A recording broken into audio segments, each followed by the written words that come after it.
De worship convivial. Vous pouvez avancer en vrai.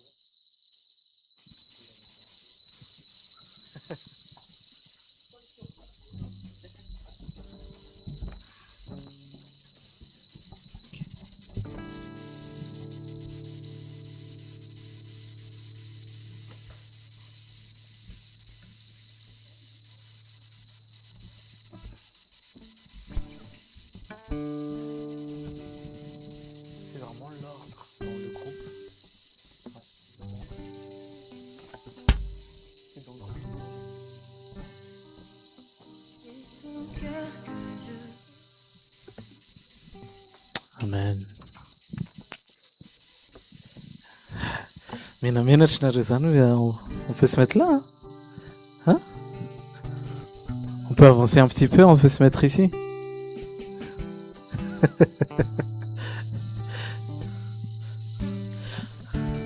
J'invite chacun, comme ça on est bien proches les uns des autres.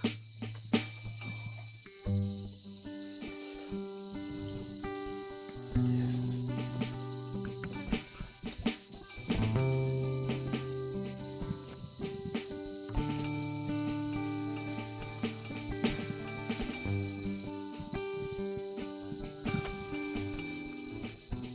Amen. Est-ce qu'on peut se lever dans la présence de Dieu, s'il vous plaît?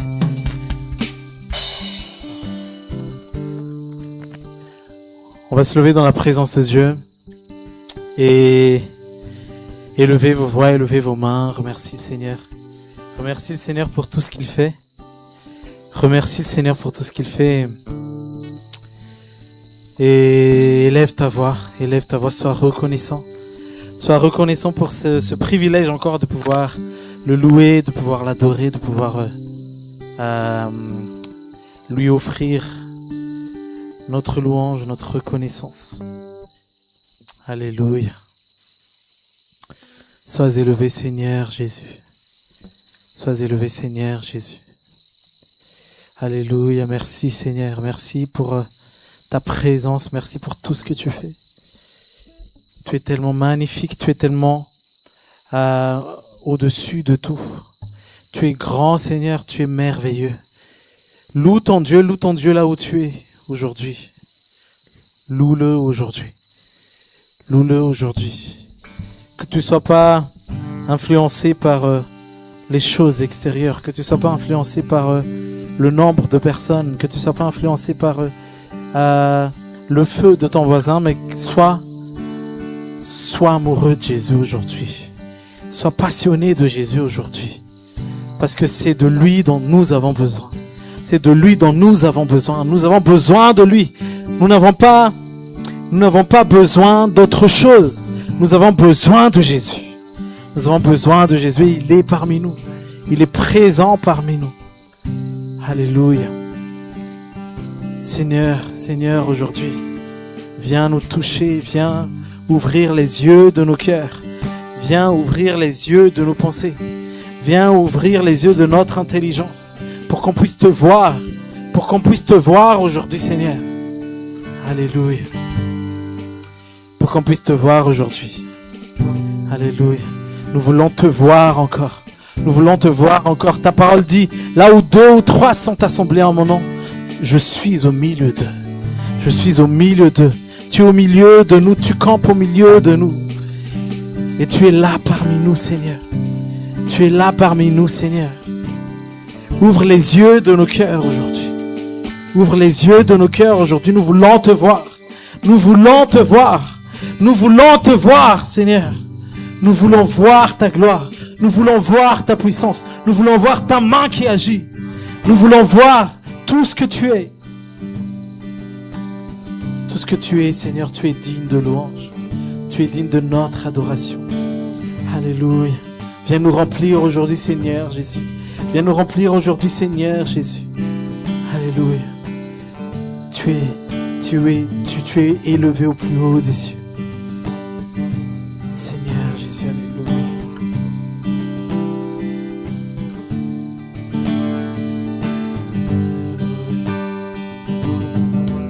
Est-ce qu'on peut juste taper les mains? fort, plus fort, plus fort, plus fort.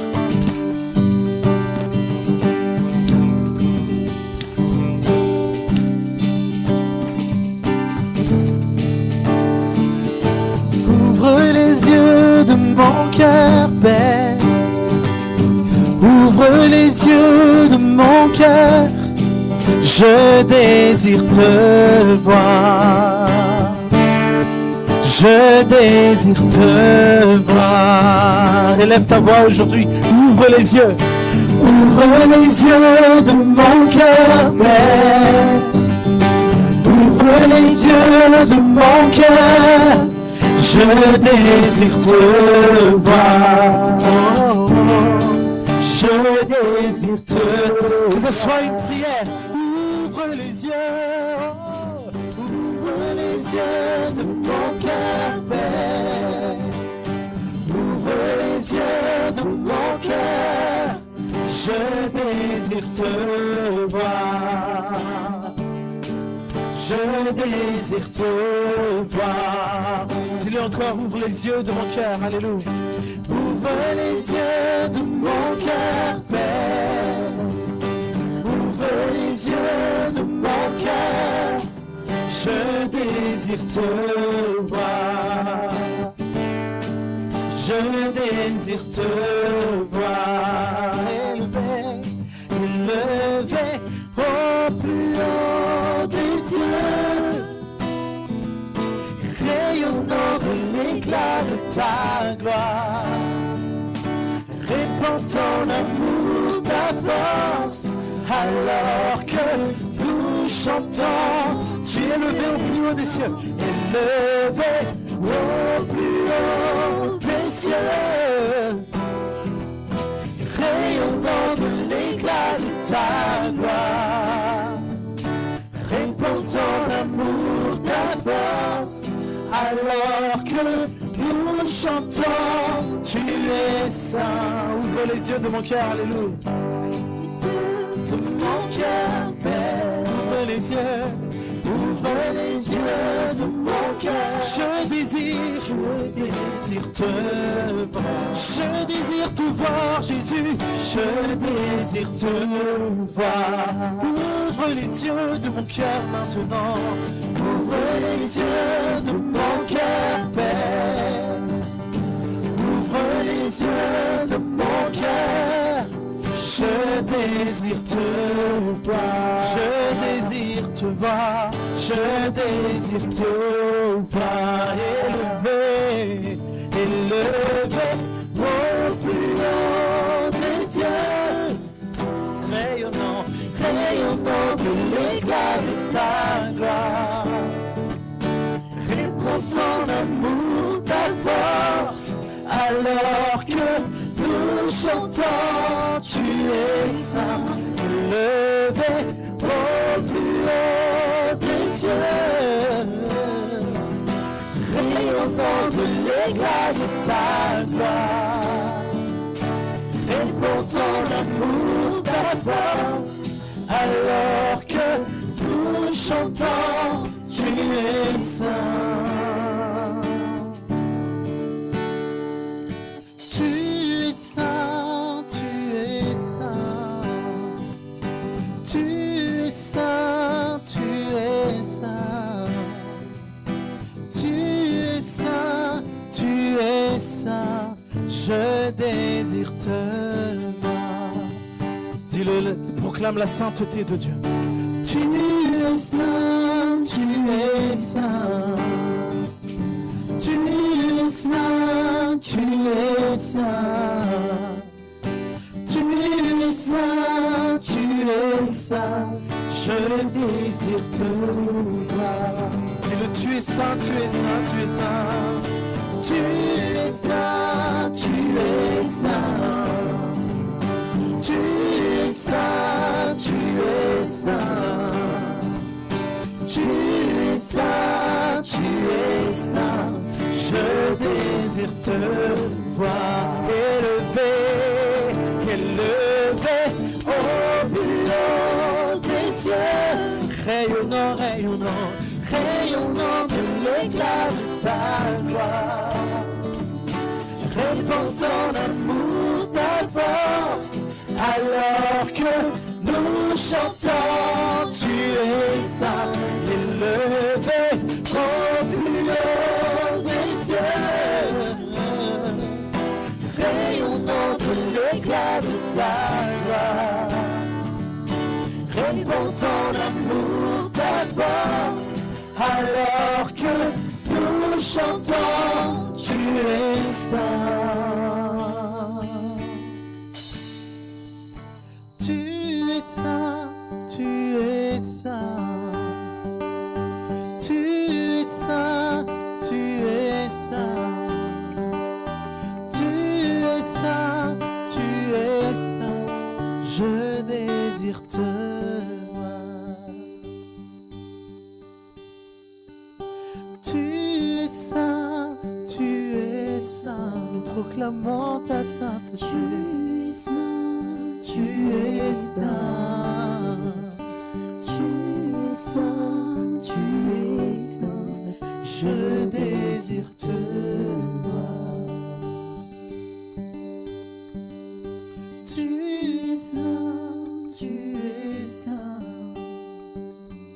Tu es saint, tu es saint. Tu es saint, tu es saint. Je désire te voir. Tu es saint, trois fois saint. Tu es saint, trois fois saint. Tu es saint, trois fois saint. Je désire te voir. Dis-le une dernière fois. Tu es saint, trois fois saint. Tu es saint, trois fois saint. Tu es saint, trois fois saint. Je désire te voir. Tous ceux qui veulent voir Jésus aujourd'hui, qu'ils prient le Seigneur. Qu'ils prient le Seigneur. Seigneur, nous voulons te voir aujourd'hui. Nous voulons te voir aujourd'hui. Nous voulons te voir dans ta gloire. Répands ton amour, répands ta force. Nous voulons te voir aujourd'hui, Jésus. Nous voulons te voir aujourd'hui, Jésus. Alléluia.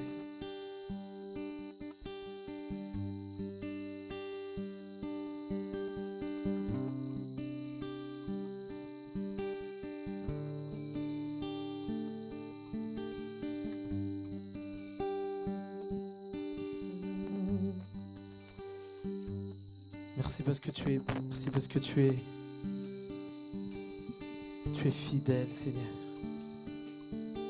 Merci parce que tu es le Dieu qui ne nous abandonne jamais. Tu es le Dieu qui ne nous laisse jamais seuls. Tu es le Dieu, Seigneur. Tu ne nous ignores jamais. Seigneur, tu nous portes dans ton cœur. Tu nous portes par tes bras puissants.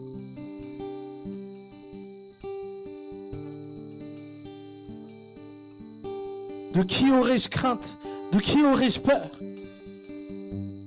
Si tu es avec moi, Seigneur. Merci pour ta bonté. Merci pour ta fidélité. Alléluia. Seigneur, ta bonté ne faillit jamais. Tous les jours, tu me tiens sur tes mains. Dès que je me réveille jusqu'à mon coucher, je chanterai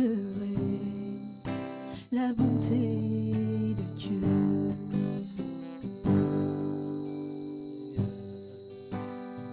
Ta bonté?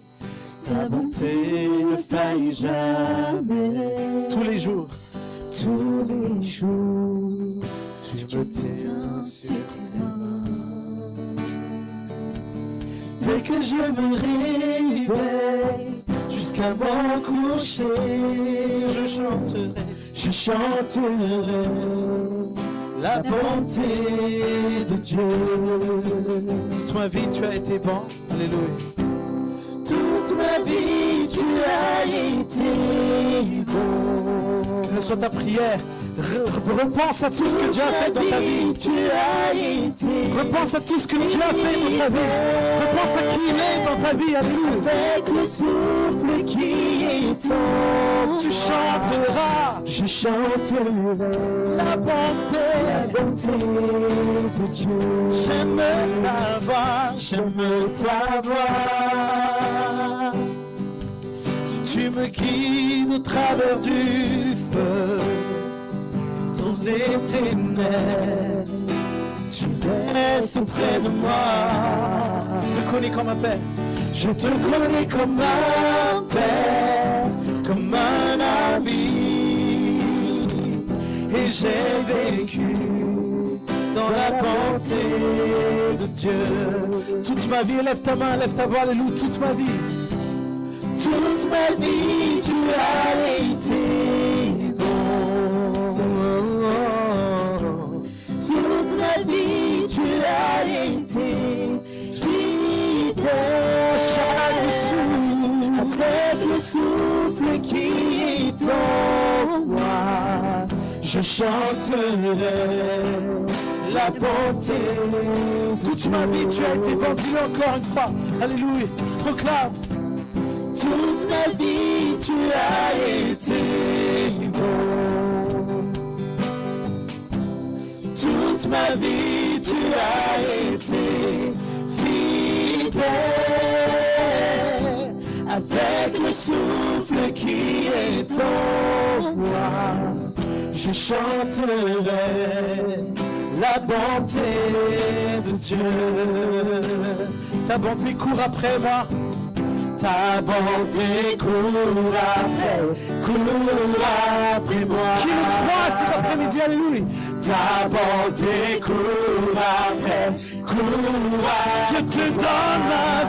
Je te donne ma vie, j'abandonne tout, je me soumets à toi. Ta bonté court après. Celui qui croit va chanter fort. Ta bonté court après moi. Tous les jours de ma vie, ta bonté court après. Je te donne ma vie, j'abandonne tout, je me soumets à toi. Ta bonté court après moi.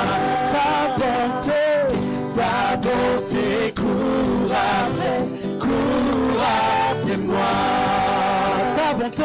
Ta bonté court après. Celui qui le croit aujourd'hui va chanter ta bonté. Ta bonté court après. Ta bonté court après.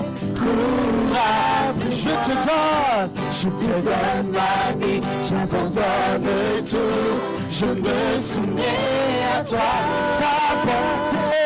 Ta bonté court après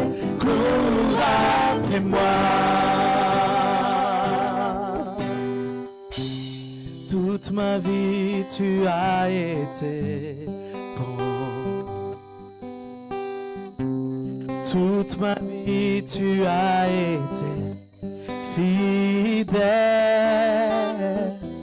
Avec le souffle qui est en moi, je chanterai la bonté. Est-ce que vous pouvez chanter vous tout seul? Toute ma vie, tu as été bon. Alléluia, très fort. Toute ma vie, tu as.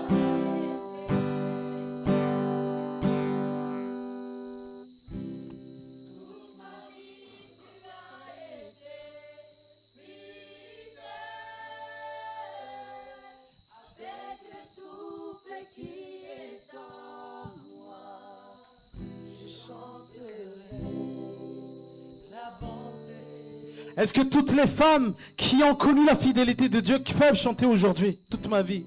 Toute ma vie. Tu as été bon. Toute ma vie, tu as été fidèle. Avec le souffle qui est en moi, Je chanterai la bonté. Tous ensemble, toute ma vie, tu as été bon, alléluia. Toute ma vie, tu as été bon. Oh, oh, oh. Toute ma vie, tu as été fidèle. Avec le souffle qui est en, je chanterai la bonté de Dieu. Dis-le encore, toute ma vie tu as été bon, alléluia, tu as été fidèle.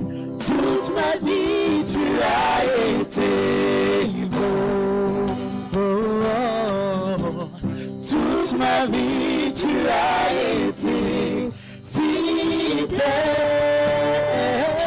Avec le souffle qui est en moi, je chanterai la bonté de Dieu.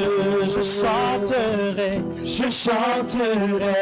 oh, la bonté. Je chanterai la bonté de Dieu. Je chanterai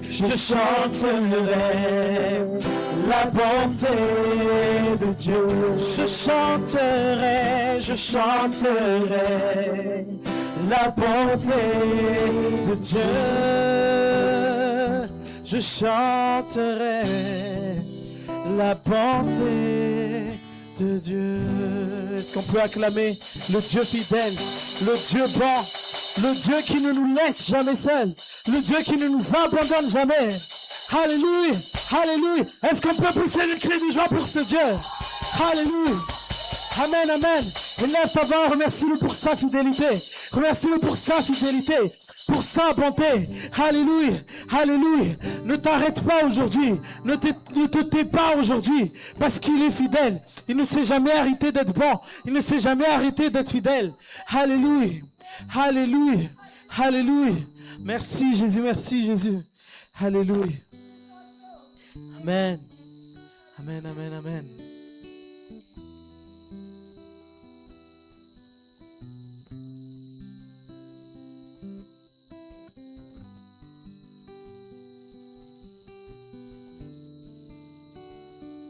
Amen, amen.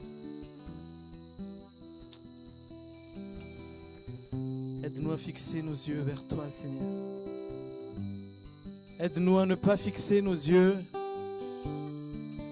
sur une dénomination. Aide-nous à ne pas fixer nos yeux sur les pasteurs. Aide-nous à ne pas fixer nos yeux sur nos frères et sœurs. Aide-nous à ne pas fixer nos yeux sur nos imperfections, sur les imperfections des autres. Aide-nous à fixer nos yeux vers toi, Jésus-Christ. Qu'on puisse te regarder, toi, dans ta gloire et dans ta présence. Parce que tu es le Dieu parfait. Tu es le Dieu au-dessus de tout. Rien n'est comparable à toi, Seigneur. Rien n'est comparable à toi.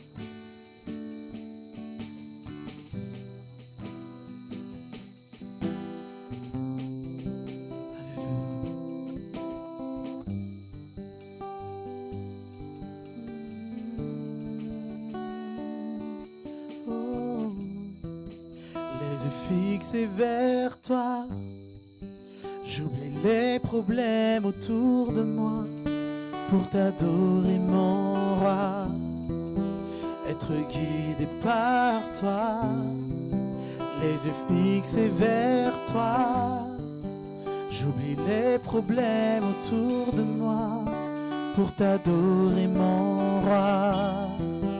Être guidé par les yeux fixés vers toi. J'oublie les problèmes autour de moi pour t'adorer mon roi. Être guidé par Les yeux fixés vers toi, les yeux fixés vers toi. J'oublie les problèmes autour de moi pour t'adorer mon roi. Être guidé par toi. Je veux t'adorer, t'adorer. Je veux t'adorer, t'adorer. Je veux t'adorer, t'adorer. Seigneur, t'adorer. Je veux t'adorer, t'adorer. Je veux t'adorer, t'adorer.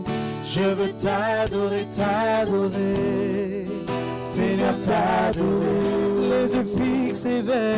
Les yeux fixés vers toi pour t'adorer mon roi. Être guidé par toi. Les yeux fixés vers toi. J'oublie les problèmes autour de moi pour t'adorer mon roi. Être guidé par toi. Je veux t'adorer, je veux t'adorer, t'adorer. Je veux t'adorer, t'adorer. Je veux t'adorer, t'adorer. Seigneur, t'adorer. Élève ta voix aujourd'hui, je veux t'adorer. Je veux t'adorer, t'adorer. Jésus, je veux t'adorer, t'adorer. Jésus, je veux t'adorer, t'adorer. Oh, Seigneur, t'adorer. Je veux t'adorer, je veux t'adorer, t'adorer. Oh, Jésus, T'adorer, t'adorer. je veux t'adorer, t'adorer. Seigneur, t'adorer. Je veux t'adorer, je veux t'adorer, T'adorer, je veux t'adorer, t'adorer. Je veux t'adorer, t'adorer. Seigneur, t'adorer. Je veux t'adorer. t'adorer, t'adorer. Je veux t'adorer, T'adorer, t'adorer. Je veux t'adorer, t'adorer. Seigneur, t'adorer. adore ton Dieu maintenant, adore ton Dieu, alléluia. Nous t'adorons, Seigneur Jésus. Tu es tellement digne de louange, Jésus. Toi seul mérite la gloire, Seigneur, en ce lieu. Toi seul mérite la louange, Seigneur Jésus, en ce lieu. Toi seul est digne. Toi seul mérite la louange en ce lieu. Nous voulons élever nos voix et chanter pour toi aujourd'hui. Juste nous mettre devant toi, Seigneur Jésus, et dire combien tu es grand, Seigneur. Nul n'est comparable à toi, Seigneur Jésus-Christ. Celui qui a souffert à la croix pour nous. Celui qui a sacrifié sa vie. Préféré sacrifier sa vie que vivre sans nous.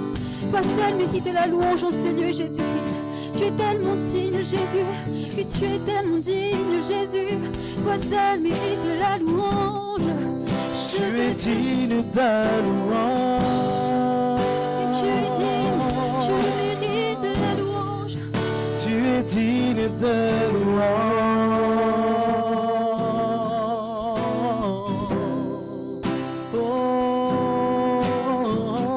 Tu mérites la louange et l'adoration en ce lieu. Jésus, toi seul est digne en ce lieu. De toi sont toutes choses et pour toi sont toutes choses aujourd'hui. Jour et nuit, nuit et jour, nous voulons t'adorer. Alléluia, Dieu louange. Toi seul est digne, tu es digne de louange. Toi seul est digne, tu es digne de louange. Tu es digne de louange. Tu es digne de louange. Et toi seul mérite la gloire. Tu es digne de louange. Toi seul est digne, Jésus. Tu es digne de louange. Tu es digne de louange. Oh, tu es digne de louange. De toi toi sont toutes choses. Pour toi sont toutes choses. Tu mérites la gloire. Tu es digne, tu es digne de louange. Alléluia. Tu es digne de louange.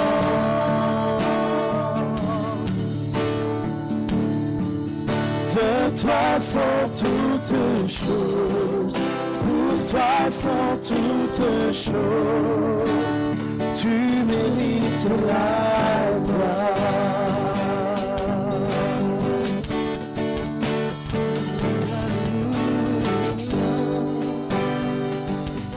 Oui, tu mérites la louange. Oui, tu mérites la louange. Oui, tu mérites la louange. De toi sont toutes choses. Pour toi sont toutes choses. Jésus.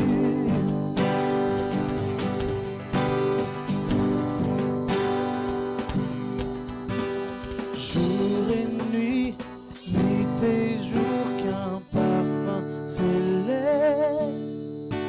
Jour et nuit, nuit et jour, qu'un parfum s'élève. Jour et nuit, nuit et jour. Jour et nuit, nuit et jour, qu'un parfum s'élève dans ma vie. Jour et nuit, nuit et jour, qu'un parfum s'élève. Jour et nuit, nuit et jour, qu'un parfum s'élève. Jour et nuit, nuit et jour, qu'un parfum s'élève. Jour et nuit, nuit et jour, qu'un parfum s'élève. Jour et nuit, nuit et jour, qu'un parfum s'élève. Chaque jour, chaque instant, qu'un parfum s'élève. Chaque jour, chaque instant, qu'un parfum s'élève. Chaque minute, chaque seconde, qu'un parfum s'élève. À chaque souffle, à chaque geste, qu'un parfum s'élève. Jour et nuit, nuit et jour, qu'un parfum s'élève. Jour et nuit, nuit et jour, qu'un parfum s'élève. Jour et nuit, nuit et jour, qu'un parfum. Quand je dors, quand je me lève, jour et nuit, nuit et jour, tu es digne de louange. Jésus, Jésus, tu es digne de louange. De toi sont toutes choses, de toi sont toutes choses. Pour toi sont toutes choses, tu mérites la gloire. Tu es digne, oh, digne de louange. Tu es digne, Jésus.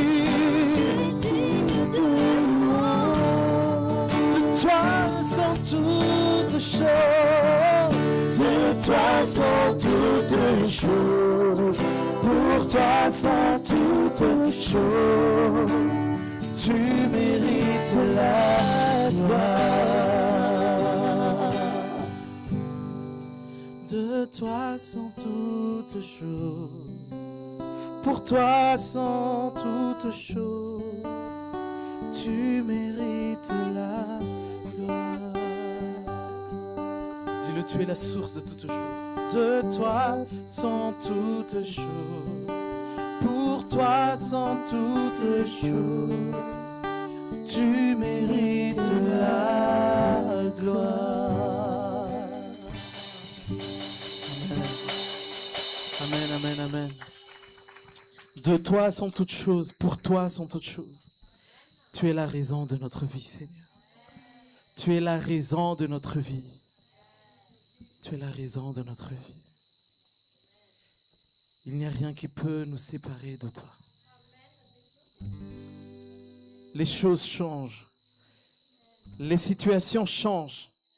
Les vies changent. Les gens changent. Mais toi es le seul qui ne change pas. Tu es notre rocher. Tu es notre appui. Tu es notre rocher éternel.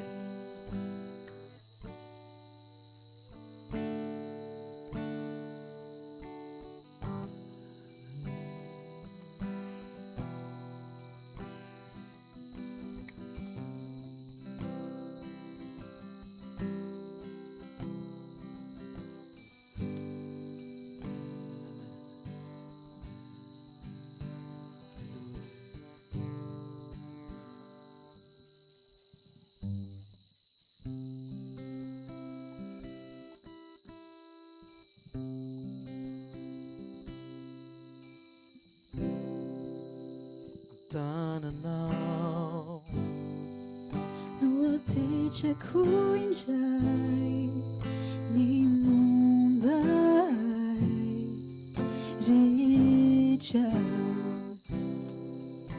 mi fiay na ku Hewan pila tanana Hanaw ku Turiya Iramafti kendrone Tisumina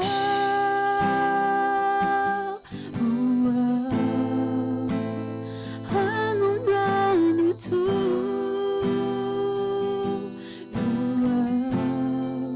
Nyantuni belumaku Sinyantuni raku Tisumina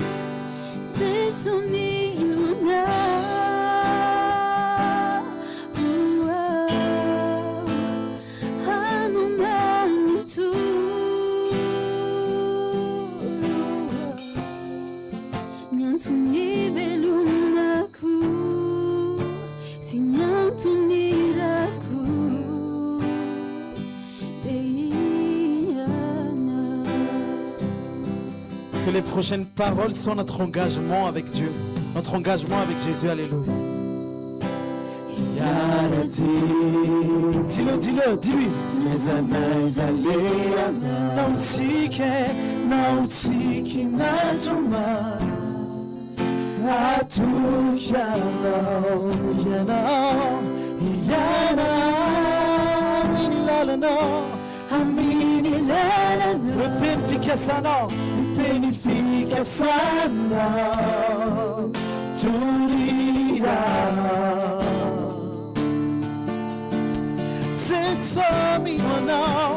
Tesomino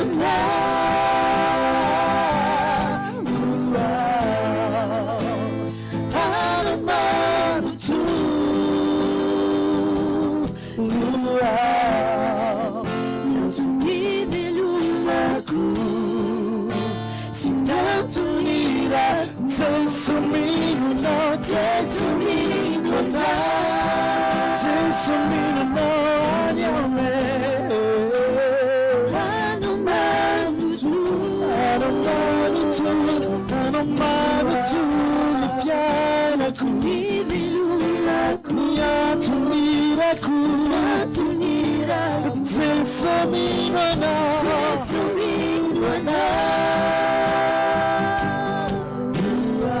Anomanu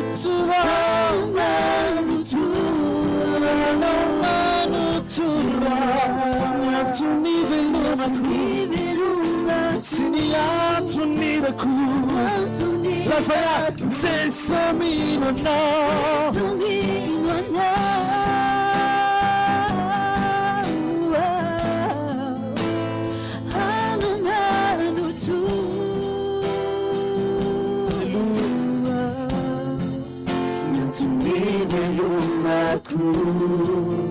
Sinatuniraku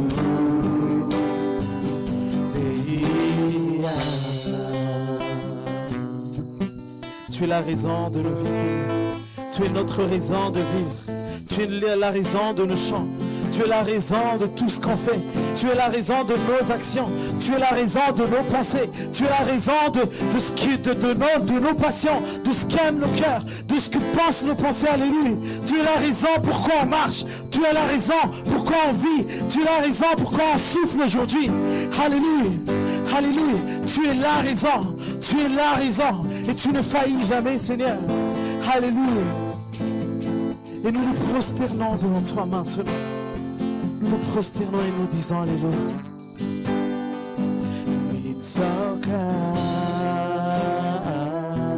Ndotikera kitsoka na ndimanchi. Tsoka na chia na ndimanchi. Mitsoka. Ndotikera kiankua kiwa na chia na ndimanchi. Mitsoka. Mitsoka na. Mitsoka. Wal chiare cianduali chiamino Mitsoka. Te socio Mitsoka.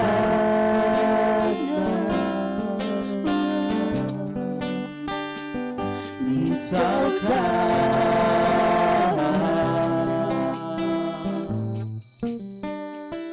Mitsoka.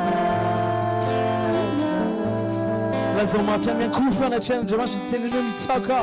Mitsoka. Mitsoka na. Mitsoka na. Mitsoka na.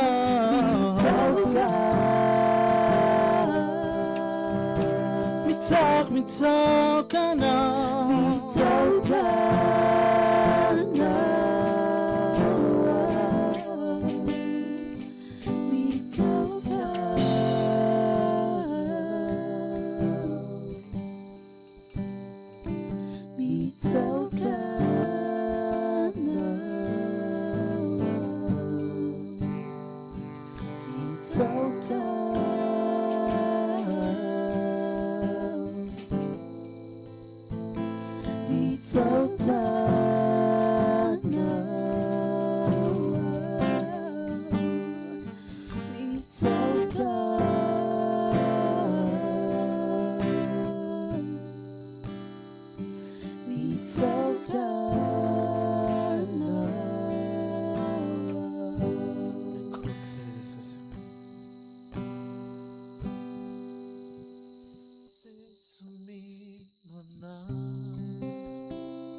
Tuniraku Tesuminana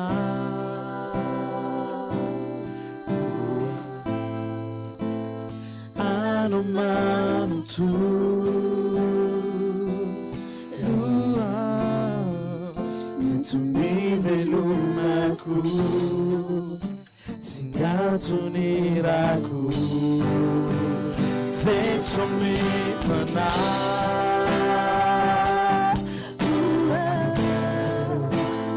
Anomanu tu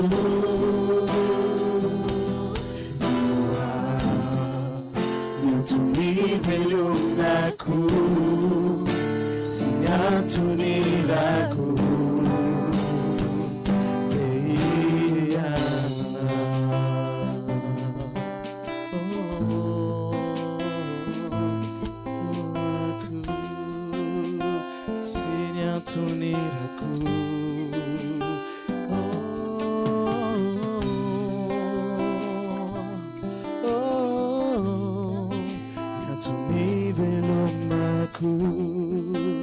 Sinyatuniraku Deyana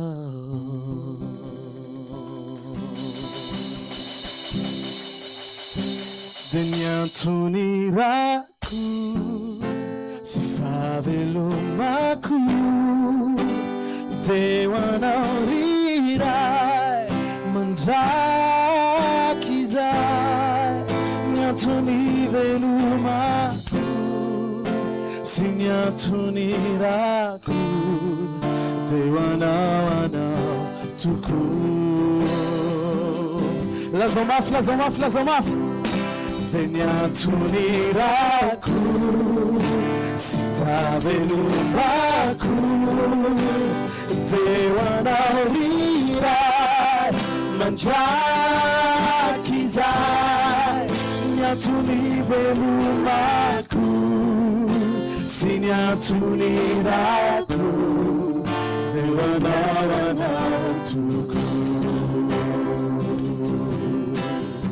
Inon mameno vavan'andro an Jesosy. Halleluja. Feno anao ny vavako mipololotra avy ao am-poly ny anaranao no asandratro ihirao ny herinao nanosotray itory anao itondravo ny anaranao hoe atsingano tananao dia tenene alleluia alleluia hey tsary anao oh, oh, oh, oh. Alleluia alleluia tsary anao otsikaraka ira hoe iantonirako de ny antonirako sy favelomako deo anao iray mandraky zay ny antony velomako sy ny antonirako deo anao tokoa. De ny antonirako de ny antonirako sy favelomako deo anao iray mandraky zay ny antony velomako sy ny antonirako deo anao tokoa. Ny antony velomako sy ny antonirako deo anao tokoa. Ny antony velomako sy ny antonirako deo anao tokoa. Ny antony velomako sy ny antonirako deo anao tokoa.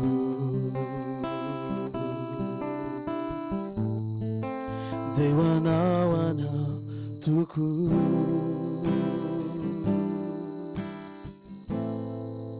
Deo anao tokoa. Tsary anao Jesosy io, tsary anao.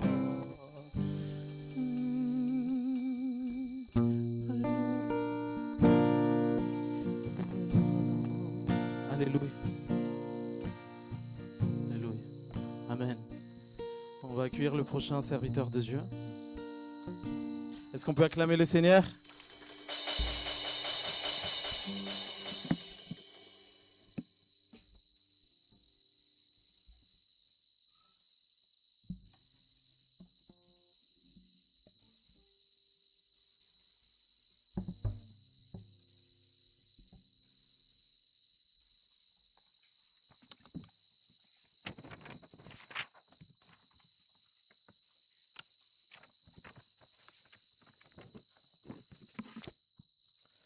Alléluia.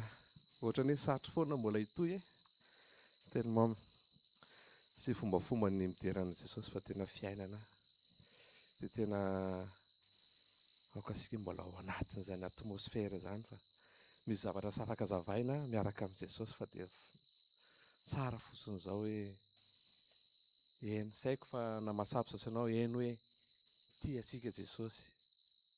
Tena sy afaka zavaina ohatra ny ahoana moa fa sy antiavanao amin'ny ara-panahy zany hoe tena eto Jesosy. Tena Jesosy nitarika asika tsiraray avy. Eto tonga eto indray androany. Aleloia, sotra Jesosy a. Makasitraka Jesosy fa sy hoe ny amarin'ny olona na inona ny zavatra misy Jesosy fa ianao dia tena lehibe ny fitiavanao Jesosy. Misy teny izay nataony napetraka fanahy masina ao anatiko androany izay tena teny henontsika isanandro isanandro fa misy zavatra tiany ambara indray androany. Dia mino isika isanao fa rehefa nomboka ity fotoana ity dia eto tokoa Jesosy. Araroto ny fotoana ohatran'izao mba tena angila tsofiny isika hoe inona ny tian'Andriamanitra ho ambara indray, inona ny tian'Andriamanitra ho amin'ny fiainako indray, inona ny fitiavan'Andriamanitra ho ambarana ho asika isanao indray androany. Vaky isika isanao ny Jaona 4:12 andininy fahaenina izay fantasika loatra amin'ny anaran'i Jesosy manao hoe hoy Jesosy taminy, izao ny lalana sy fahamarinana ary fiainana. Tsy misy olona makany amin'ny ray afa-tsy amin'ny lalako. Jesosy no lalana. Raha miteny vazaha izy hoe Jésus le chemin. Zany chemin zany dia be dia be ny afaka teny asika amin'ny chemin zany. Mety hoe guide zany, manoro anao io makaiza, ty ny lalana makary. Misy hoe orientation, mety misy signal na no eto makany à droite ianao. Be dia be ny zavatra miseho. Mety hoe le lalana mety hoe sy tonga dia ngeda be ohatrao fa mety hoe iry lalankely iry sy makany amin'ilay toerana. Misy zavatra be dia be zany hoe chemin zany. Mety amin'izany chemin zany mety misy hoe poteau mandinidinika eny amin'ny sisiny, mety hoe misy balizy, mety hoe misy jiro mitondra anao makany. Zany rehetra zany nefany dia hita amin'ny maso hoe iry zany lalana zany. Inona moa zany fa ny teny izay haintsika isanao isanandro, na mamaky baiboly isika, na fomba éducation nitezana asika, ampianarin' ray aman-dreny hoe sika kristianina, sika mino an' Jesosy zao dia fantatra zany, hita zany mila makany am-piangonana, mila mivavaka, mila zavatra be dia be zany zavatra atao. Fa eto nefany dia miteny tenin'Andriamanitra, miteny vazaha hoe je suis le chemin. Dia eo zany no taritako ny intention sika tsiraray avy. Fa mety efa nahita an'ilay lalana daholo sika hoe iry ny lalana. Mety fantatsika daholo zany hoe mila fantatsika zany didy folo, fantatsika zany hoe inona ny sitrapon'Andriamanitra, inona ny ahoana. Fa sy hoe famarana hoe fahasoavan'Andriamanitra matoa zao fa ny lalana tompoko dia inona ny antony hanaovana anazy. Mahafinaritra amin'Andriamanitra zany dia ny zavatra ho teneny amintsika zavatra afaka hiainana. Ny lalana atao inona, ny lalana ve tompoka atao jerena. Raha asaiko mamaly sika dozontsika hoe tompoka sy azo jerena, sy atao jerena fa andianana. Sisy lalana hoe jerena iny ny GPS sika rehefa mitape dia misy hoe itinéraire dia manteny hoe takitak dia makary dia makary. Iny afaka jerena makary zany dia makary. Fa sy ho tonga any amin'ilay toerana misy sika raha tsy mandeha dia mandeha amin'ilay lalana izay hosoritana.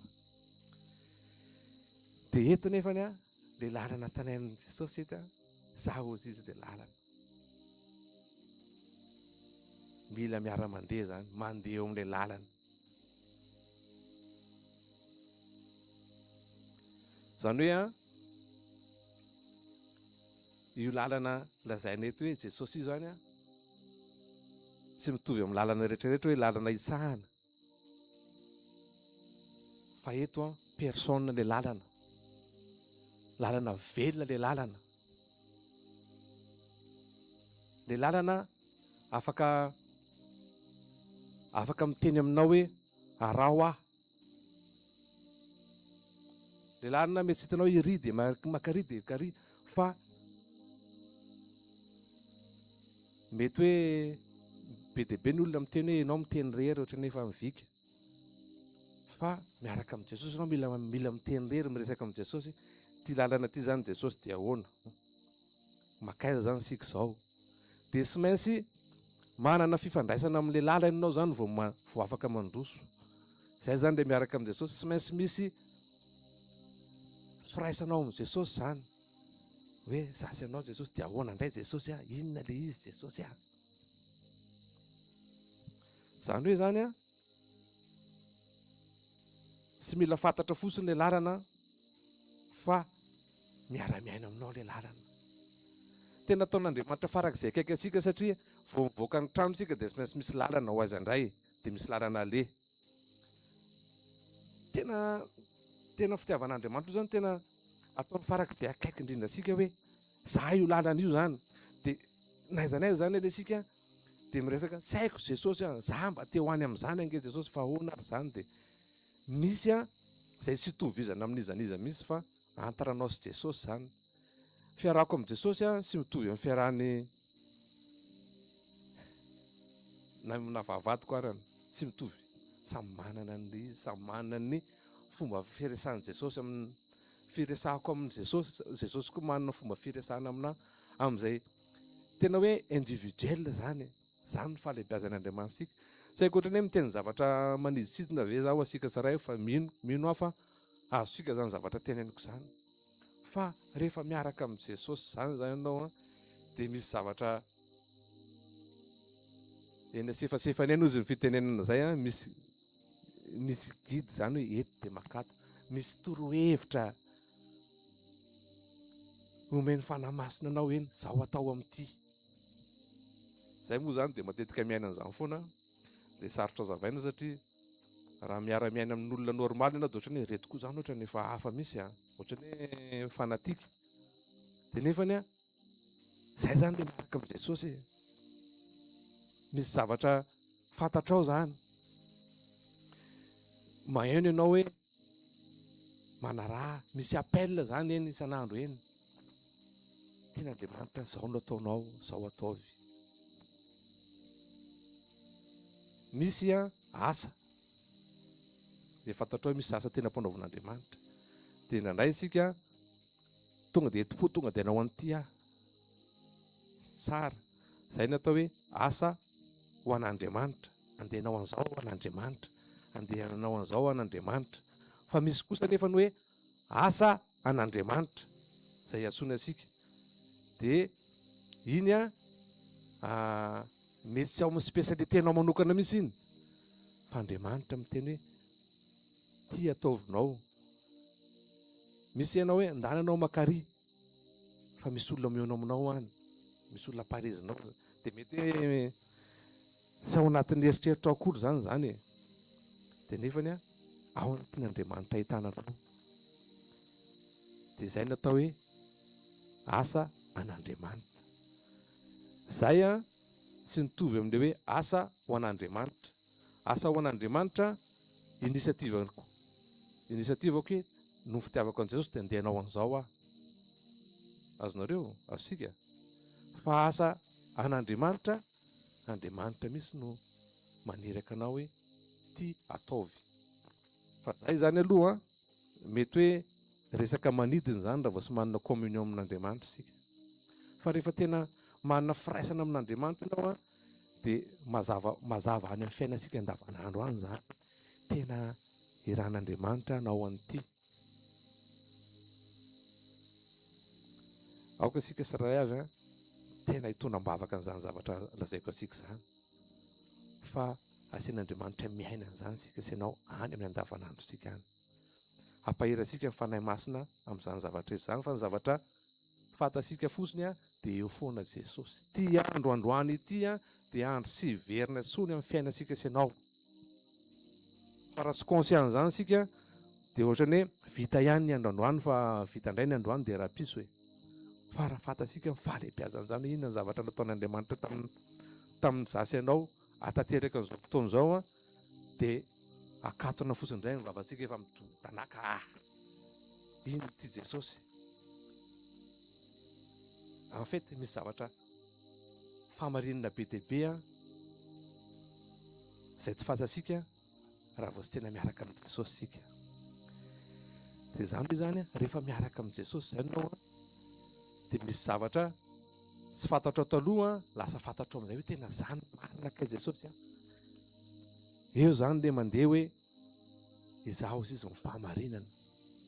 Tsisy olona sy mangeta an'izany mba te hiaina marina zany ange. Sika saray avy dia mahafantatra hoe rehefa ao anatin'ny fahamarinana dia tokony mirindra daholo ny zavatra rehetra tonga dia paradis sur terre zany. Dia nefany a be dia be a no tsy mahafantatra tena fahamarinana. Androany tika dia mbola averin'Andriamanitra indray a izaho izy ilay fahamarinana. Izaho no vérité. Fa rehefa miaraka amin'ny Jesosy ianao vao mahafantatra an'izany hoe ohatrany ahoana zany tena fitiavan'Andriamanitra zany. Tena anao vao mahafantatra hoe Jesosy a fa maninona misy 8 milliards eto an-tany dia fa maninona fantatrao ny anarako hoe hiandry. Fa maninona no velomina indray androany. Amoronanao selula be dia be ao anatin'ny vatako ao isan'andro isan'andro. Jesosy a ahafantarinao hoe Jesosy a afaka sitranonao tokoa kay za Jesosy satria avaozonao isan'andro ny zavatra rehetra. Amoronanao selula vaovao indray a Jesosy fa mamparary anahy kay Jesosy a selula maty reny dia sy renouvelé dia lasa marary ny vatako. Misy fahamarinana fantasika sy ianao ny amin'ny fahalebiazan'Andriamanitra sy ny fitiavana. Misy fahamarinana fantasika sy ianao ny amin'izany fahamasinan'Andriamanitra izany. Rehefa mamaky an'ireny amin'ny apokalypsy ireny ianao mahita an'ireny hoe 24 veillard mena satroboninahitra ireny dia hoe samy manipiny anazy satria tellement lehibe ny fahamasinan'Andriamanitra dia mampatatra olo hoe ay kay ny voninahitra omen'olombelona anahy tena mbola tsy izy misy fa tena tonga dia atorako akorangah dia andohalika indray fa mbola trop c'est trop. Rehefa tena miaraka amin'ny Jesosy zany no vao mifantatra hoe zany famondraponao Andriamanitra, zany fidélité-nao Andriamanitra, inona ny sy efa nataoko Jesosy, inona zavatra sy efa nampalahelo nataoko Jesosy, sy mahamendrika anazy tsony fa nefa dia mahagaga fa dia mbola eto zasy ianao. Fa raha mahatakatra sika dia mbola Jesosy daholo ny ao ambadika izany, mbola miala nainina izy. Za zay mijoro eto dia tena mbola be dia be, tena sy toko sy forona mbola fahalemeko ny tsy fahatanterahako. Fa dia sy takatra ny saina efa maninona azy mbola aseny a irany a mitory zavatra aminareo indray androany.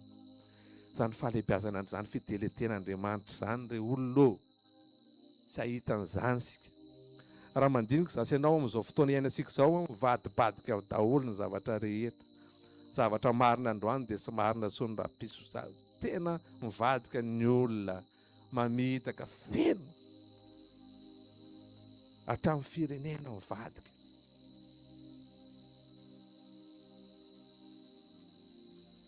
Fa rehefa miaraka amin'ny Jesosy sika dia izaho izy ny fahamarinana. Misy zavatra ahafantaran'Andriamanitra sika ny tena marina. Ny fahamarinana dia zavatra mampiseho ny zavatra nafenina ny fahamarinana. Misy zavatra tsy fantatsika zany taloha fa niafina tany a dia ny révélen'Andriamanitra izao ny fahamarinana. Afaka fisaisika ve Jean 8:32 zafady? Ny fahamarinana ozy manafaka antsika izy.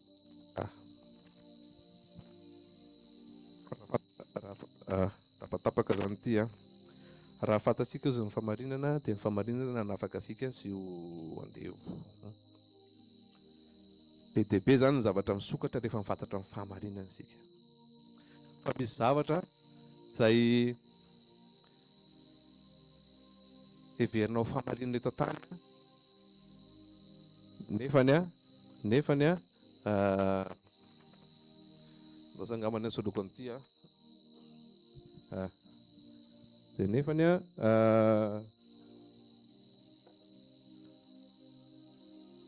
tsy fantatr'Andriamanitra koa rehefa marinana andray ten'Andriamanitra dia milaza fa zaho ozy izy le tsy miova omaly sy anio ary mandrakizay. Andriamanitra no mahafantatra ny fo sy ny vo izay tsy hitanao maso, sisy mahita sika izany fo zany, fa ny fo zany tena mandray andraikitra ngeda be eo amin'ny fihavelomasika sy izany fo zany. Andray exemple sika mety ohatrany hoe ahoana moa zany, ohatra andray exemple sika ny réalité nisy tao anaty baiboly ohatra dia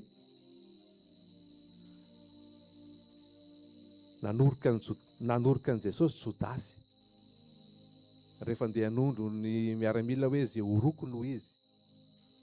Raha jerevanao zany dia hoe tena wow, dia tena tian'i Jesosy ty Jodasy ty. Izay ny réalité nisy. Fa ny tena fahamarinana ny vérité nisy dia Jodasy namadika an'i Jesosy. Izay zany ny fahamarinana. Dia ohatra sika hoe ny réalité dia miaina zany zasy anao io, fa ny tena marina mitempo ny fosika sainao mahatonga sika mbola miaina, fa tsy hitasika maso zany. Mety hoe sika rehefa miaraka amin'ny Jesosy anao dia lasa mahita zavatra ohatra zao sika zao miaina ty andafy, manana compte bancaire dolo zany sika sararay avy ireo, fa sika ireo mbola tsy nandray vola eny an-tanasika zany hoe mikirakira vola zany. Zay zao ny réalité misy hoe ianao zany tsy mikirakira vola zany, tsy manam-bola ianao zany tsy izy vola anao zany, fa ny vérité manam-bola amin'ny comptenao ianao. Azonareo ve? Nisy fotoana tao an-trano niresaka hoe sika dia tena manan-karena amin'i Jesosy.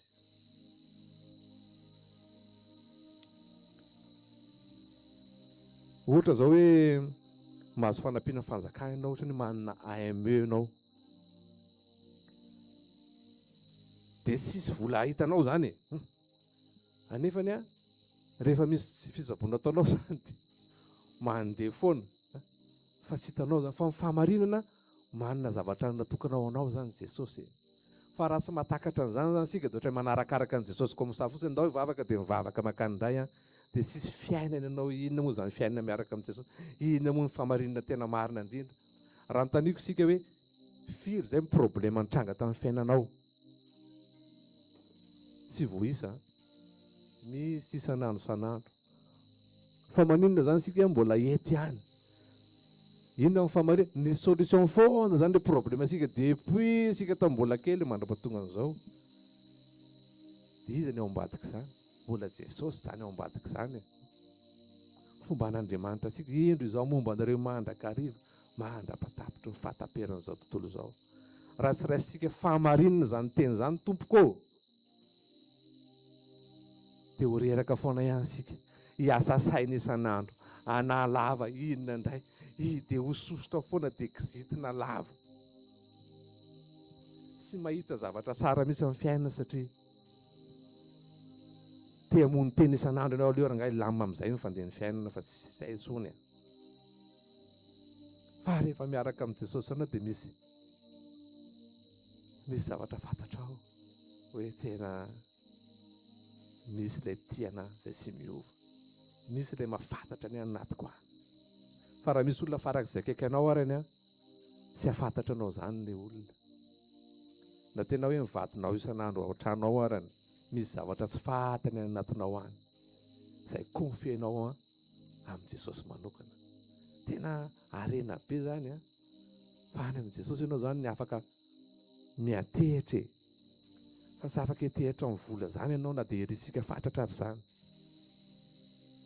Fa raha any amin'ny désert ianao nefa na 9 miliara dia hoenina satria sisy nenina afaka ataonao amin'iny zany afa-sy hoe velarina izy dia somary kopakopahanao ohatr'izao dia mety hoe anaovanao selfie dia nefa sy afaka atao iny azonao re hoe sisy fiadanana afaka omenao zany fa un moment donné reny a ho sosotra ianao mangasika any amin'ny désert ndraika mangasika rehefa amin'ny hariva dia mangasika be dia farany a hodoranao indray ilay izy satria mangasika ianao azonao re hoe dia misy zavatra dia nefany a aleo moa sy mandangy fa io moa zany ny tena manahirina antsika eto tany zany dia nefany efa mpian'Andriamanitra zany sika ty andafy aty mba sy omeny vola kirakiraina fa mba karitakarita eny zany nefany a misy zavatra efa tehirizin'Andriamanitra ao sika tsirairay avy. Raha mamaky sika ny 1 Corinthiens 13 izay tena manambara an'izay na zany fahamarinana zany.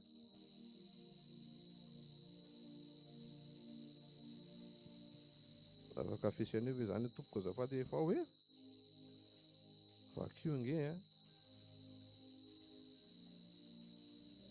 na miteny amin'ny fiteny amin'ny aran'i Jesosy na miteny amin'ny fitenin'ny olona sy ny anjely azaho izy kanefa tsy manana fitiavana dia tonga varahana maneno sy kipansina amin'ny karansanao ary na dia manana faminaniana aza ao ka mahalala ny zava-miafina rehetra sady manana ny fahalalana rehetra ary na dia manana ny finoana rehetra aza ao ka mahafindra tenim-botra kanefa tsy manana fitiavana dia tsy nsinonao ary na dia omeko ho an'ny malahelo aza amin'ny fananako rehetra na ary na dia atolotro hodorana aza ny tenao kanefa tsy manana fitiavanao dia tsy mahasoa akory zany.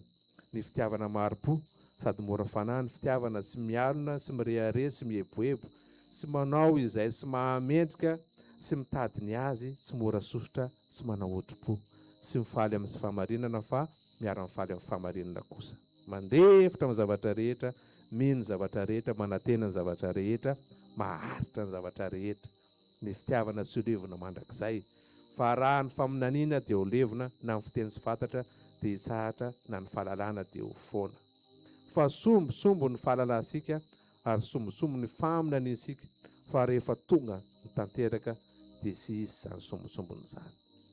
Inona ny tiany Jesosy ambara fa rehefa manana an'izay communion miaraka amin'ny Jesosy zay ianao ho velona miaraka aminao ao izy sy mifanahy masin'Andriamanitra hanambara asika zany fanany fahamarinana zany rehefa niteny Jesosy hoe ametraka amela mifanahy masina amintsika dia zay nitenenina azy hoe avelako aminareo izy ny fanany fahamarinana important be loatra ny afantarantsika ny tena fahamarinana marina momba asika tsirairay avy ny tena vrai identité sika izy sika ao amin'ny Jesosy zany ka tena raha sika fahamarinana marina hoe zany sika voavidiny rahan'i Jesosy zany hoe tena izy Jesosy io nanao tena ny zavatra rehetra mihitsy ho anasy ho anao tena resy lahatra fizasy ianao fa tokony ho an'i Jesosy ny fiainasika tsirairay avy tena sisy tara za zany masy a niresaka izay na izay mivady arany an-trano hoe mahafinaritra ho aho le ny tanora ao am-piangonana asika mba naniry an'izany hoe mbola jeune ohatr'izao dia fa miaraka amin'Andriamanitra any mametraka ny fiaina amin'Andriamanitra zany misy fotoana rehefa le jeune ry any an-tranonay ireny mivory dia dry saotra Jesosy tena faly ianao zao Jesosy amin'reto jeune reto hoe tena miaraka zany dia hoe tena miaraka mitady an'i Jesosy dia tena hoe manokana fiainao an'i Jesosy dia hoe akinona amin'i Jesosy ny zavatra rehetra dia mahazo tombony tena mifaly zany nareo fa tena za manokana dia fier aminareo jeune fa nanana fotoana ngeda be nareo iarahana amin'i Jesosy sy nahafantarana anazy dia miankorager nareo foana fa tena farak'izay sara indrindra amin'ny fiainana izany fa rehefa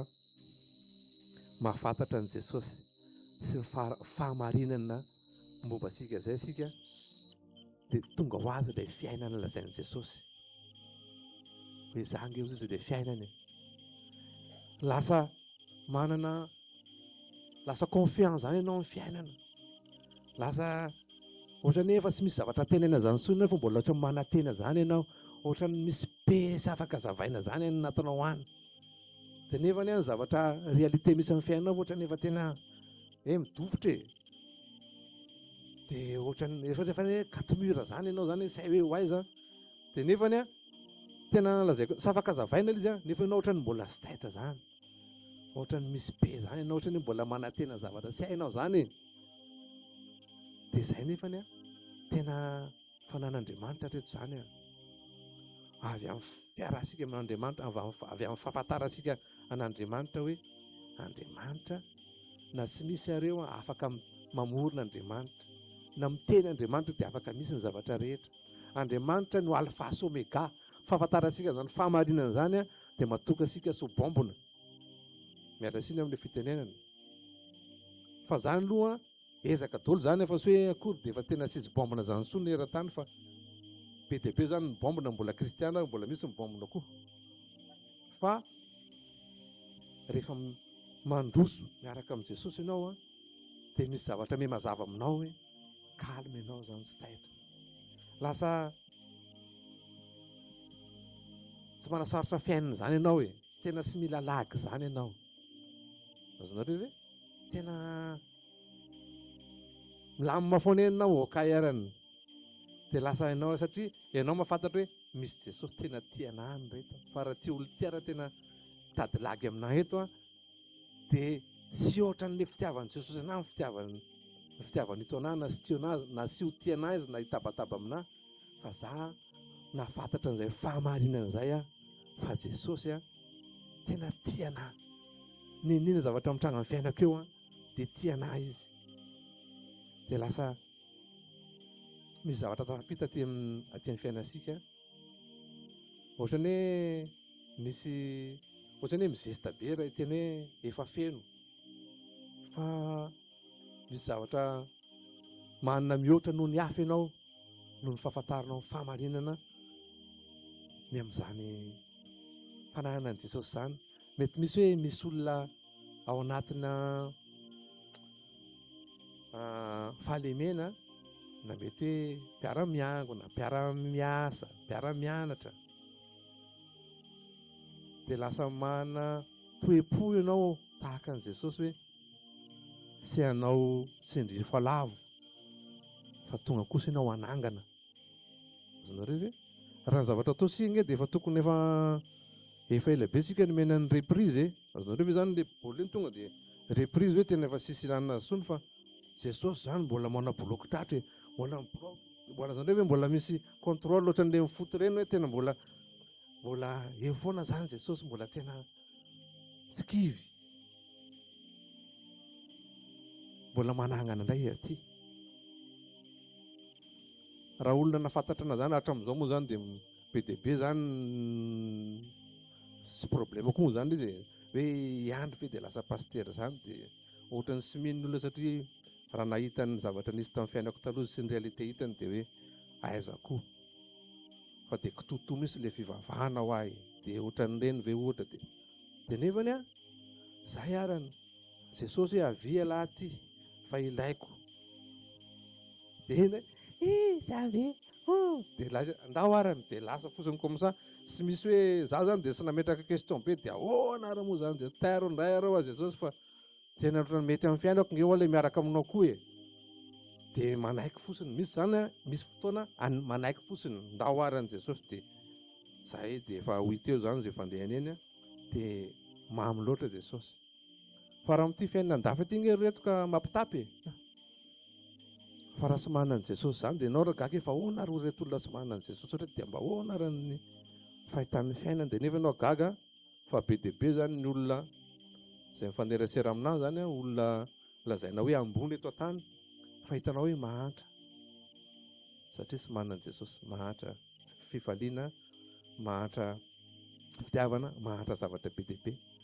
Fa raha sy mahafantatra an'izay fahamarinana izay sika dia sy ala ilo am-panahy zany, satria mahita ory ianao mahita ny fahaverezan'ny olona, dia nefa zany a ny anton'izao fiangonana sika izao a tena famonjem-panahy zany, fa mandalo an'ireo etapy ireo zany sika sy ianao e, fa sy afaka andehanao intercession zany ianao a raha tsy feno fitiavana.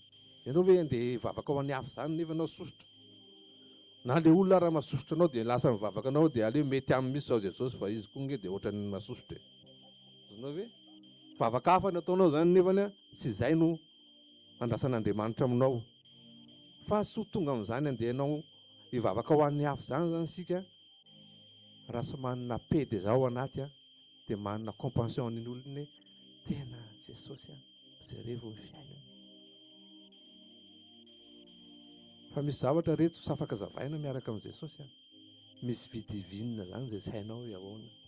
Dia raha miresaka an'izany dia reto koa dia aizako fa dia olo andramoka zao fa sara Jehovah. Za aloha dia nahita dia nankafy. Fa tena mety misy fotoana sika mitena efa ampy ny famonjenana nataon'i Jesosy teo amin'ny hazo fijaliana dia za koa zany avotra. Fa misy etape tompoko tian'Andriamanitra tongavana koa mba tena hiaina sika n'izany fiainana miaraka amin'i Jesosy zany. Ny tena tenambara dia zao ny fiarahana amin'i Jesosy zany dia kokoa sika mba conscience sika tsirairay avy mba hanana sika faharetana. Fa tsy hoe nandray an'i Jesosy androany ny olona anankiray na natao batisa androany izy dia hoe natera-baovao izy dia tonga dia efa tena tralala. Saiko moa manazava zany tralala fa isika natao hoe tralala. Hoe tena efa mety tout est hoe tonga dia efa tena anjely lasaka tany sa hoe ahoana ny fiainana zany fa mandeha an'io etape io ianao zany. Aoka sika hanana faharetana tompoko fa andeha hamonjy fanahin'olona sika. Mety misy olona zay izy vao nahita an'ilay lalana ry ilay lalana fa mbola tsy nandeha izy fa nafantatra ny lalana izy. Andeha hivavaka aho izy tena mino an'izany Jesosy zany Jesosy manao an'izao, Jesosy nanao an'izao. Fa mbola tsy nandeha izy nanisaka an'ilay lalana zay tena hoe Jesosy. Dia mety hoe mbola any ny olona mifanerasera amintsika ohatra dia sy ndeha hanan-kivy sika ianareo zany koa azonareo ve? Mety misy ny olona efa nomboka nandeha ny lalina izy miaraka amin'i Jesosy fa mbola sy tonga amin'ilay moment izy mahafantatra amin'ny tena fahamarinana marina koa. Dia mila mana patience sika, mivavaka sika Jesosy na ho asika tsiraray avy ary mety mbola misy amin'izany etape zany sika mbola mety misy fahamarinana zay mbola tsy fantatsika hatreto, na mety fantatsika fa mbola tsy hainasika akory hoe aiza koa.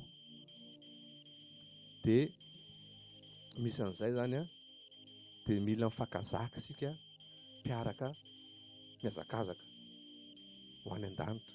Ho asika miara-miangona mpiara-miasa zay rehetra misy anao any dia mila mary sika fa misy io zany na sika na zay paster sa ato am-piangonana reto ara tsy izay akory nefa tonga amin'ity hoe aty amin'ny vily nyteneniko teo fa mety mbola misy fahalemena any misy zavatra fa zay ny raha sika eto miara hitantana sika andao any an-danitra reto.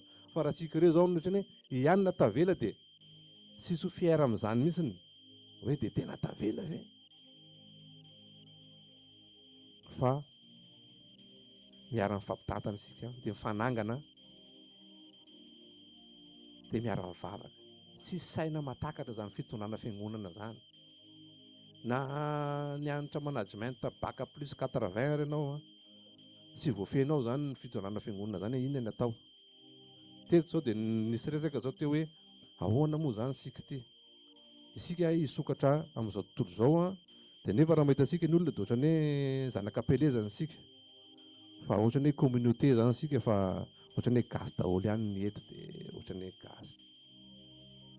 Dia misy ny hetaheta nefa na te hitondra vazaha eto izy ohatra dia ahoana ny fandehany. Sasany mety tena te hitondra polonais izy dia ahoana. Azonareo ve? Dia ahoana Dobridin, Dobrevich mety dabre aloha dabre sainao zany zay atao eto. Fa manana patience sika dia miara mivavaka reto fa tsisy saina matakatra zany inona no atao na ivory sika manomboka isan'andro sana ivory fa raha Jesosy no miatrasika anazy fa misy famarinana any a hitonan'Andriamanitra amin'ny fiangonany a eto indray dia zao ny etapy eto indray dia zao ny etapy dia mifampivavaka isika mifanangana fa sy mifamingana zany a dia samy mamaly ny anso a izay antsoin'Andriamanitra anazy a dia tena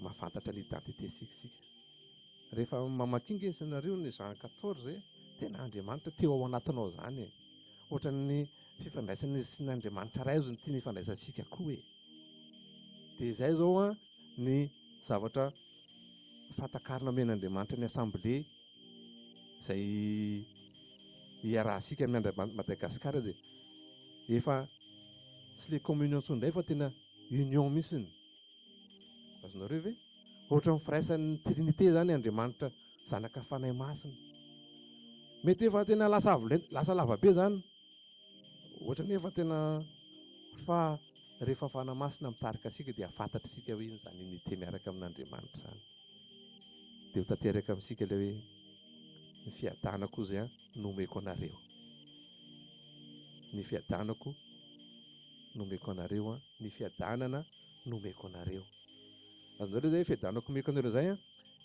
union'Andriamanitra ray sy Jesosy Kristy zany zay fiadanana Jesosy avy amin'Andriamanitra ray zay izay ny tia nomena asika zany dia ilay hoe fiadanana nomeko anareo ny unité-ny Jesosy Kristy sy ny fanahy masina satria ny fanahy masina ange no nangataka tamin'ny ray Jesosy Kristy no nangataka tamin'ny ray ny fanahy masina ho amintsika tsiraray avy fa lazaiko anareo fa sisy teny malaza amin'ny arenana zany fanahy masina amintsika zany milliard trimillion je sais pas quoi inona sisy vocabulaire malaza miestime an'izany fahalehibiazana zany dia raina Jesosy vavaka isika ny Jesosy maniry izay Jesosy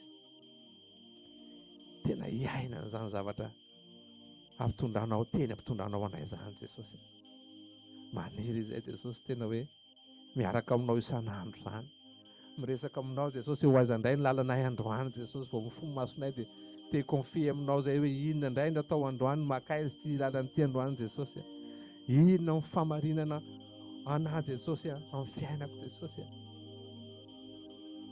tsy te amitapitak'olona zany izay Jesosy ho fantatray fa ianao no marina Jesosy fantatrao Jesosy mianjanja eo anatrehanao ny fiainanay Jesosy tsisy afaka fenipeninay zany tsisy fin de décor afaka ataonay zany mamitaka asy marokaro zany Jesosy fa fantatrao avokoa dia atahotra anao izay Jesosy satria raha ianao no nisosotra aminay Jesosy na ianao miala aminay dia vitany aminay Jesosy maniry an'ilay fiainana avy aminao zay Jesosy hoe nidebanyzay hoe deba ahoana Jesosy ianao tena hoe ianao ny tompony zavatra rehetra manana ny fahefana amin'ny zavatra rehetra raha izany ao anatinay Jesosy sy hoe akory andeha hizesta amin'ity tany ity zay hoe nidebanay mihitsy ny ao anatinay tena enjana indrindra fa tena hoe anona zany fiainana ny fidivinina zany fahasaranao zany Jesosy tena hoe ay anoraka izay sady boninahitra omenanay amin'ity tany ity eo atongotrao zany zay Jesosy hoe ianao mendrika izany Jesosy isan'andro isan'andro dia ho toriteny velona amin'ny fiainanay Jesosy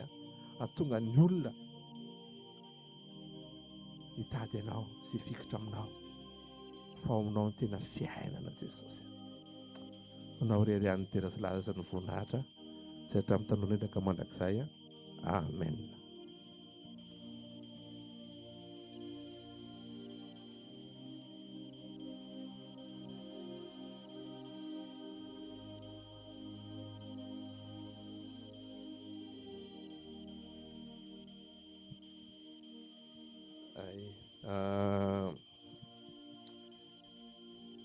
Amin'ny fonony fandarina manaraka zany tompoko dia izy fitondrana am-bavaka izay tarihan'ny paster Nava dia mety tonton Cléo mety afaka asiana foana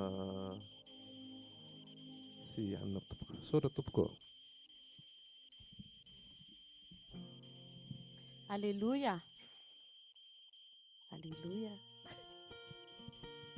Saotran'i Jesosy tsika ny amin'ny teny dia tonga dia tohizana ny fotoana amin'ny alalan'ny vavaka dia mangataka antsika mba mba tena ifantoka amin'ny vavaka. Alohan'ny anomboana fotoana dia mangataka antsika aloha hitsangana fetifitika.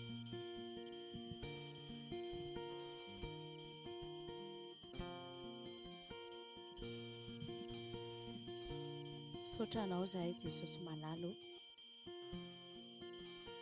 fa fitiavana tsy voavidy vola no menao anay. Engane mba tsy ataonay ho zavatra fomba fanao sy fomba mampanao ny mandray ny teninao. Aoka ho teny fahamarinana ao amin'ny fiainanay ny teny izay vozarainao teo. Nanomboka hatrany am-boalohany ianao, nanomboka hatramin'ny installation dia tsy mba irery izay teto. Notazominao ny teny fahamarinanao hoe ianao ilay tsy miova, omaly, anio ary mandrakizay. Tsy nampiovanao ninona Jesosy mety karazana situation misy eo amin'ny fiainanay, fa teto ianao ny honorenao ny présencenao. Tsy nandainga taminay ianao, tsy namitaka ianao, fa niteny ianao fa izao dia mombanao mandrakariva. Nitanterahinao izany, misaotra indrindra. Misaotra fa mandeha ny micro, proveza tsy irery izay. Mandeha ny lafiny teknika rehetra izay mety ilaina, hoentinay anomponanao, ireo izy ireo. Misaotra Jesosy fa tsy babangona ny fahamasinanao. Voninahitra dia ho anao rery mandrakizay. Amen. Anasantsika hipetraka. Izao akipitsika amin'ny masontsika dia akafitsika fekira izay hitarihan'ny fanahy masina any tonton Cléo azy Gracia eo, hitarihana ihany koa ny vavaka. Tena ataovy ohatrany hoe androany sisa ianao andray teny, androany sisa amin'ny fotoana zao ora sy minitra izao, fa tsy mbola fantatra ny après. Ataovy ianao hoe tombony lehibe ho atsika ny tonga eto androany. Ataovy tena lehibe lavitra nisy mpanjaka malaza nanasa avec tena hoe invitation tsara be. Dia ataovy ohatrany hoe mihoatra an'izay mpanjaka izay na nasanao teto. Dia ataovy ianao mihitsy hoe matsiantoka ianao raha tonga teo amin'ny fanasana ka tsy mba nivoky, tsy mba nifaly, tsy mba nitondra nody, fa mbola pira no nidiranao teto ny voanao teo amin'ny trano fanasana. Akipio masonao ary dia andeontsika akafy ilay fanasana masina.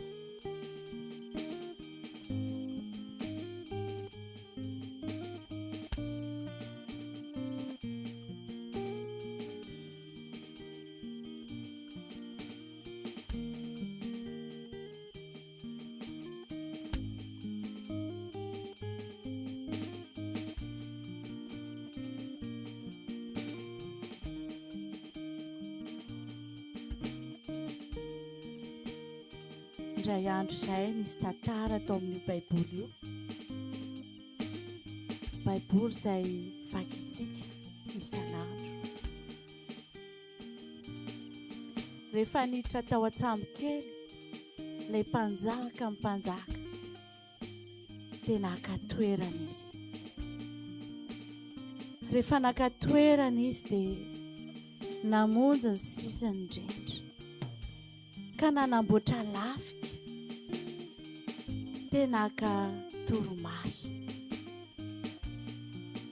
Nakafy ndreo feo an-dranomasina misavoaravoara. Nakafy ny feony drivotra, ireo tso-drivotra tena ambony sambo. Tampoka teo anefa ny sambo aravoara be nanao izay afany, nataony ranomasina topatopa mafy ilay sambo kely izay natao fotoana angalana aina, angalana fy enona ireo zavaboary, nangala amin'ny mpanjaka aina. Tena hoe makatsirony izy. Teo anefa nanao ny ataony ireo onjan-dranomasina tena namely mafy, nanakorotana ireo matilo rehetrarehetra tao anatin'ny sambo. Izany anefa dia tsy mba nanimba ny toromason'ilay mpanjaka, fa dia natory izy. Nenahery ny ranomasina, nenahery ny rivotra masina. Efa tsy hitan'ireto olo reto intsony izay atao, satria efa tsy vitan'izy ireo intsony manao izay azo atao anatin'ilay ranomasina. Ny ady rehetrarehetra nampiasaina ny fahaizana rehetra, nampiasaina natao daholo ny zavatra rehetra, fa tsy navita intsony natohitra. Ilay rivotra masina mitondra topatopa efa ila irendrika ny sambo. Any sisa ny azo atao dia nanaitra n'ilay mpanjaka tao anatin'ny torimaso.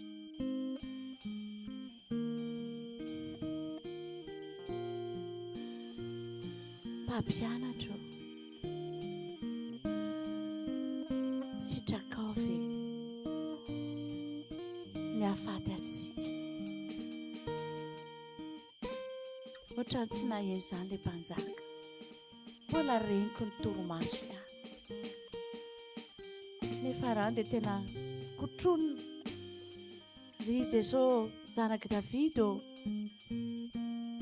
sitraka ve ny afaty atsika e? Nitsangana ilay mpanjaka, nitsangana izy, tsy namaly an'ireo mpianatra izy, fa lasa izy nitsangana dia nijotso nandeha tery alohan'ny sambo kely. Tsisy ninona nataony, nafariana fotsiny hoe tsy nijery izy tamin'izy niakatra tery amin'ny tendron'ny sambo, nefa nahery eo ny ranomasina. Avetrany izy dia nibaiko, ary efa niteny izy toy izy, mitsara mangina. Potsak'izay dia nitsahatra. Ohatra ny tsy nisy ranomasina, tsisy rivotra ndia hanongana intsony teo. Ry havana malala, ninona endrika ireo tafidrivotra izay te handrendrika anao amin'izao fotoana izao. Niteny Jesosy hoe mangina, mitsara. Hodiditsika amin'ny anaran'i Jesosy ireo tafidrivotra rehetra izay mahatonga atsika tsy manam-piadanana, izay mahatonga atsika mirenireni-panahy, mahatonga atsika miaotra, mahatonga atsika tsy te handroso amin'ilay lalana izay voalaza teo, mahalala ny fisian'i Jesosy, fa tsy sa manandrana mandeha amin'ilay lalana izay efa nomanin'i Jesosy. Aoka angina amin'ny anaran'i Jesosy ireo tafidrivotra rehetra. Manana fahatonena, mora mandray ny teny, mora manao zavatra, mora mandamina rehefa ao anatin'ny fahatonentsika.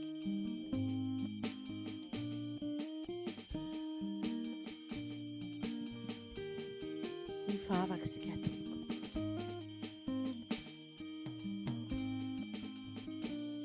Aoka ho tony ny fanahinay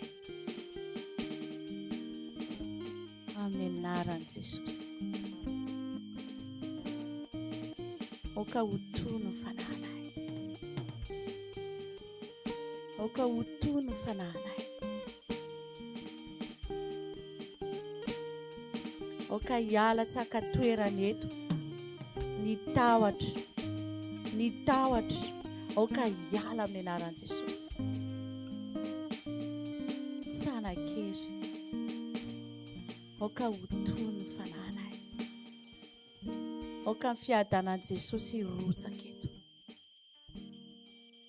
Aoka ka toerana eto ny fiadanan'i Jesosy.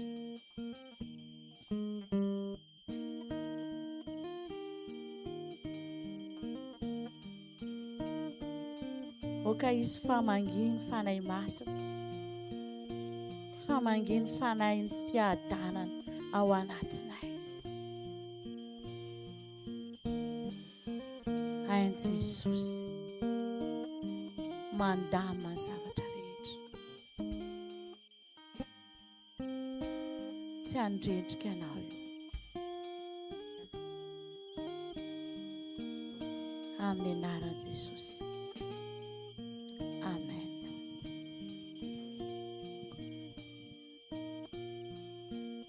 Vakitsika ny salamo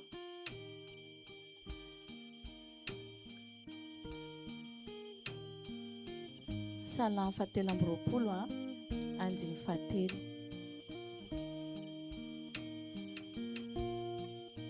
Amin'ny anaran'i Jesosy. Mamelombelona ny fanahiko izy, mitarika amin'ny lalan'ny fahamarinana noho ny anaran'izy. Il restaure mon âme, il me conduit dans les sentiers de droiture à cause de son nom. Anaran'i Jesosy le andohalian'ny lohalika rehetra. Mbola Jesosy koa ange no mitondra antsika any amin'ny lalan'ny fahamarinana. Mivavaka tsika, miaraka hitsangantsika tompoko.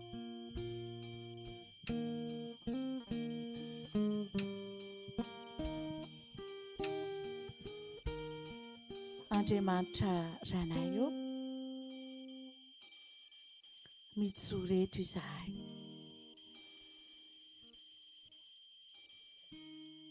Tsisy mendrika izay naray ary. Mangataka famindrapo eto anatrehanao izahay.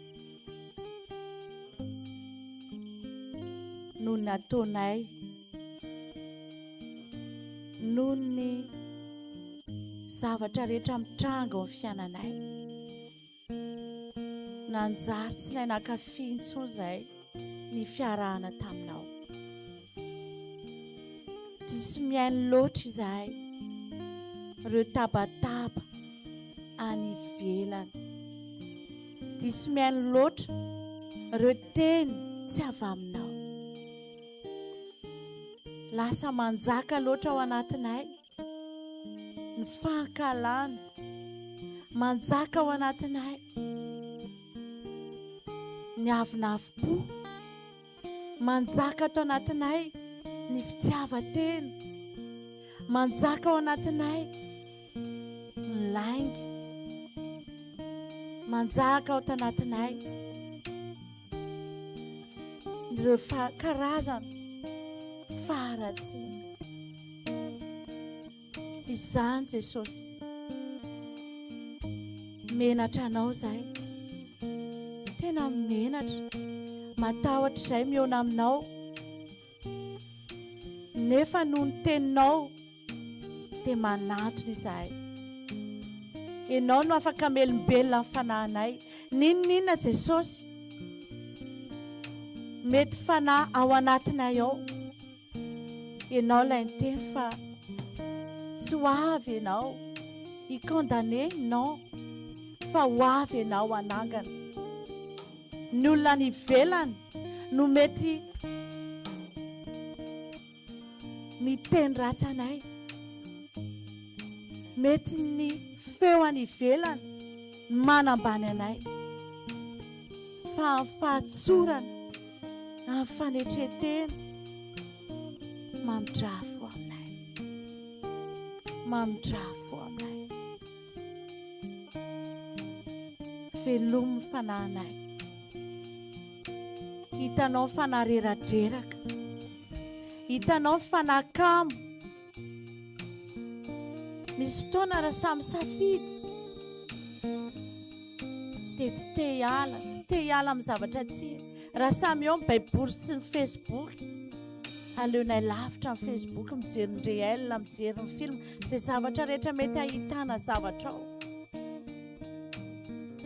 Tsy mety tsara velatsia izay fa diso tompo. Be dia be, tsy voakolokolonay intsony ny fanahinay. Na izay samy tory eto ara Jesosy, tsy vitanay zato isan-jatony. Fa androany izay Jesosy, te hiaina amin'ny fahamarinanao, te hiaina amin'ny fiainanao. Velombelomony fanahinay Jesosy, velomy fanahinay, velomy fanahinay.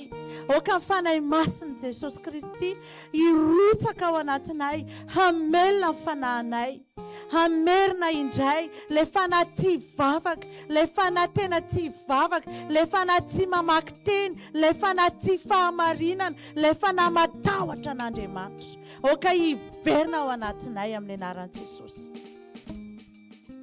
Oka hisiery, oka hisiery ny fanahinay amin'ny anaran'i Jesosy. Aoko levina ny fanahy fahakalana, ireo amertume rehetra, aigri rehetra izay nafafi tao anatinay amin'ny anaran'i Jesosy Kristy. Oka ho levina sy may izany, tsanakero ao anatin'ny fonay, tsanakero ao anatinay. Ny fankalana, ny fialonana, ny fitiavan-tena, miala, tsanakero amin'ny fiainanay. Velomy fanahinay Jesosy. Oka mba ho resinay amin'ny anaran'i Jesosy. Ireo aizina, hamelona ny fonay ianao androany. Voaketo izay androany tena feno famelombelomam-panahy. Azo aina ny fanahinay, azo aina ny fanahinay, azo hery ny fanahinay. Amin'ny anaran'i Jesosy isy hery, ny avo indrindra naloka anay amin'izao fotoana izao. Aoka hirotsaka aminay ny hery ny fanahin'Andriamanitra, hirotsaka ao anatinay, hamelona ny fanahinay amin'ny anaran'i Jesosy. Mahazo anjara izay androany, voaka amin'ny fandresena izay androany. Tsisy eto na dia iray aza ilaza hoe ranona nanao an'izao, nanao foananay amin'ny anaran'i Jesosy, izany fomba fisainana izany, fa voaka eto izay mitafitafy ny fitiavan'i Jesosy ao anatinay. Tena hoe feno Jesosy aho, feno fitiavanao. Makasitraka Jesosy, anaran'i Jesosy, amen. Raha-petraka tsika eto.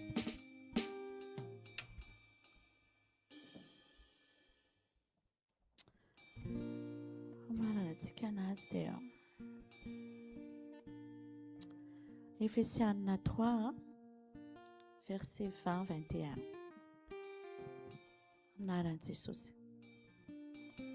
Ary ho an'izay mahay manao mihoatra no zavatra rehetra, eny, mihoatra lavitra izay rehetra angatahantsika na heverintsika azy, araka ny hery izay miasa ao anatintsika, ato amintsika, ho azy any voninahitra ao amin'ny fiangonana ao amin'ny Kristy Jesosy hatramin'ny taranaka farany indrindra mandrakizay.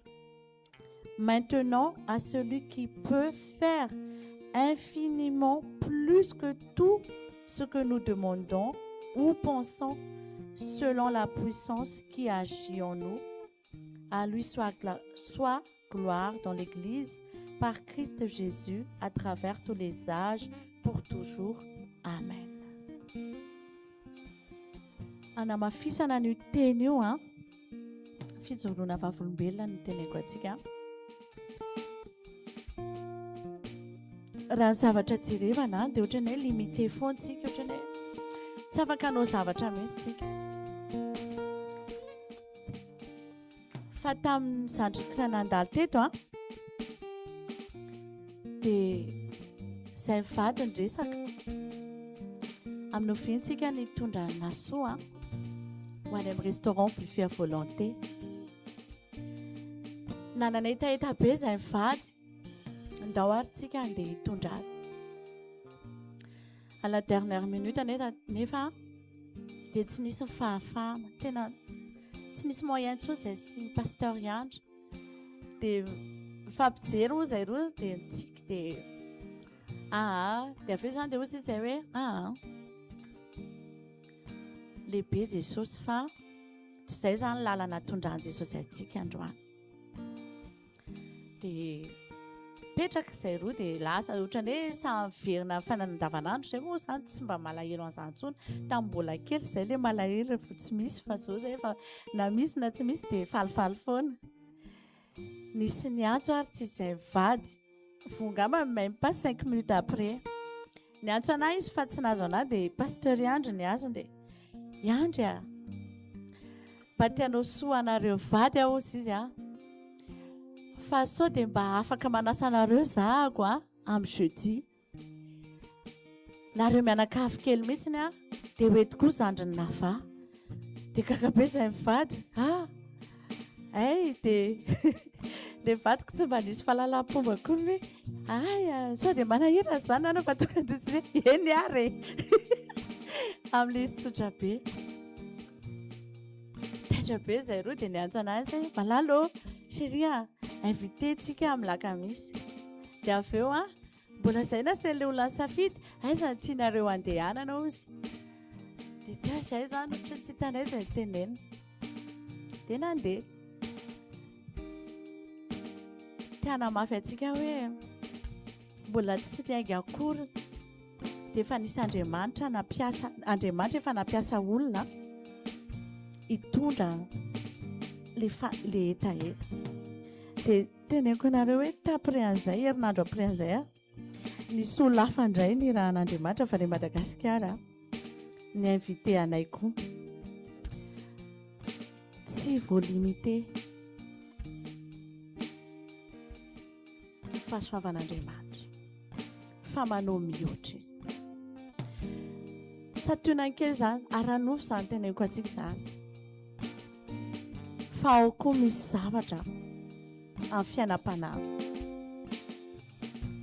Gracia tambola kely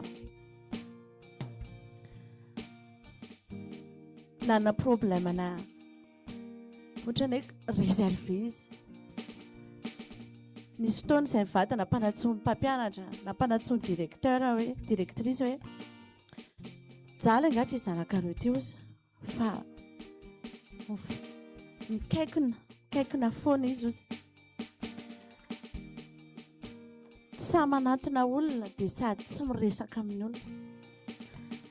Dia tena teneniko anareo hoe ao anatin'indray andro tontolo izy any am-pianarana izany tsy misokatra mihitsy mivavana pendant plusieurs jours ataoko hoe pendant ny année scolaire.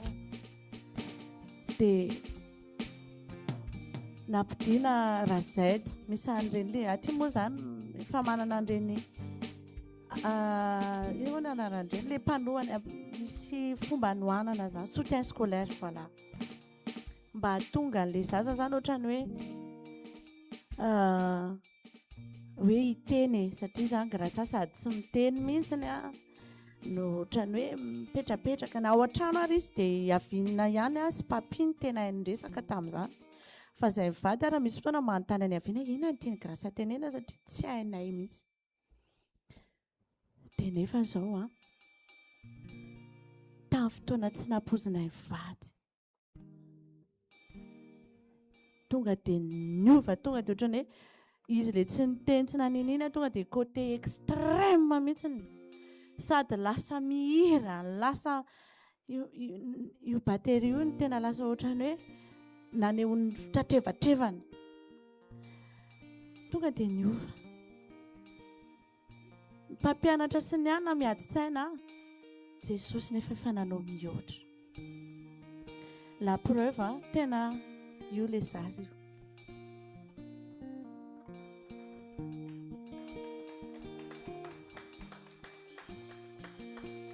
reny amin'ny tenanareo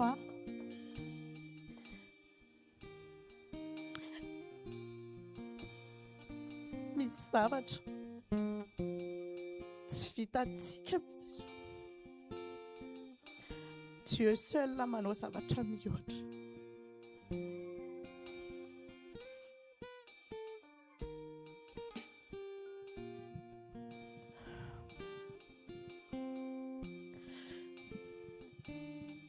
maly tena reraka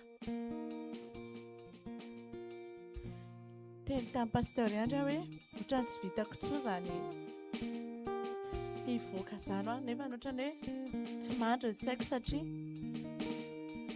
tena nilanay le olona tena andeha zay rehefa nandeha dia efa za moa na tsy reraka na reraka dia matory foana na tomobile fa rehefa tonga kaiko tonga le toerana dia kosako hoe Jesosy ianao mame hery fa tena nahiresaka ary ohatrany tsy vitako tsoa tena hoe rythme fo zay vady rehefa tonga tao amin'ilay olo zay dia gaga be fa ny ohatrany hery nananako maraina mihitsiny ny hery nananako rehefa nody zay tiako lazana amintsika hoe Andriamanitra tena miandidi ny fiainantsika tena mihevitra atsika izy sady io na zany teneko atsika zany hoe mihoatra ny heverintsika nataon'Andriamanitra miangavantsika aza variana aza manaiky tena teneko mihitsy aza manaiky rebrebeny Satana hitsongolika amin'ny fiainan'ny hafa fa misy Andriamanitra ao misy saina amin'ny fiainantsika tsirairay avy ary mihoatra izay fisainany n'olona mihitsy mbola ataon'Andriamanitra aza variana mijery ny défaut fa le défaut ny hafa iny ataovy raisina ho tombony ho anao ekaranao amin'ny dingana hafa indray amin'ny alalan'ny vavaka tsy haiko razanareo zavatra tiako tenena apetrao aloha apetraka amin'ny Jesosy fa mahay manao mihoatra izy izay heverina amen taontsika hivavaka miaraka hitsangatsika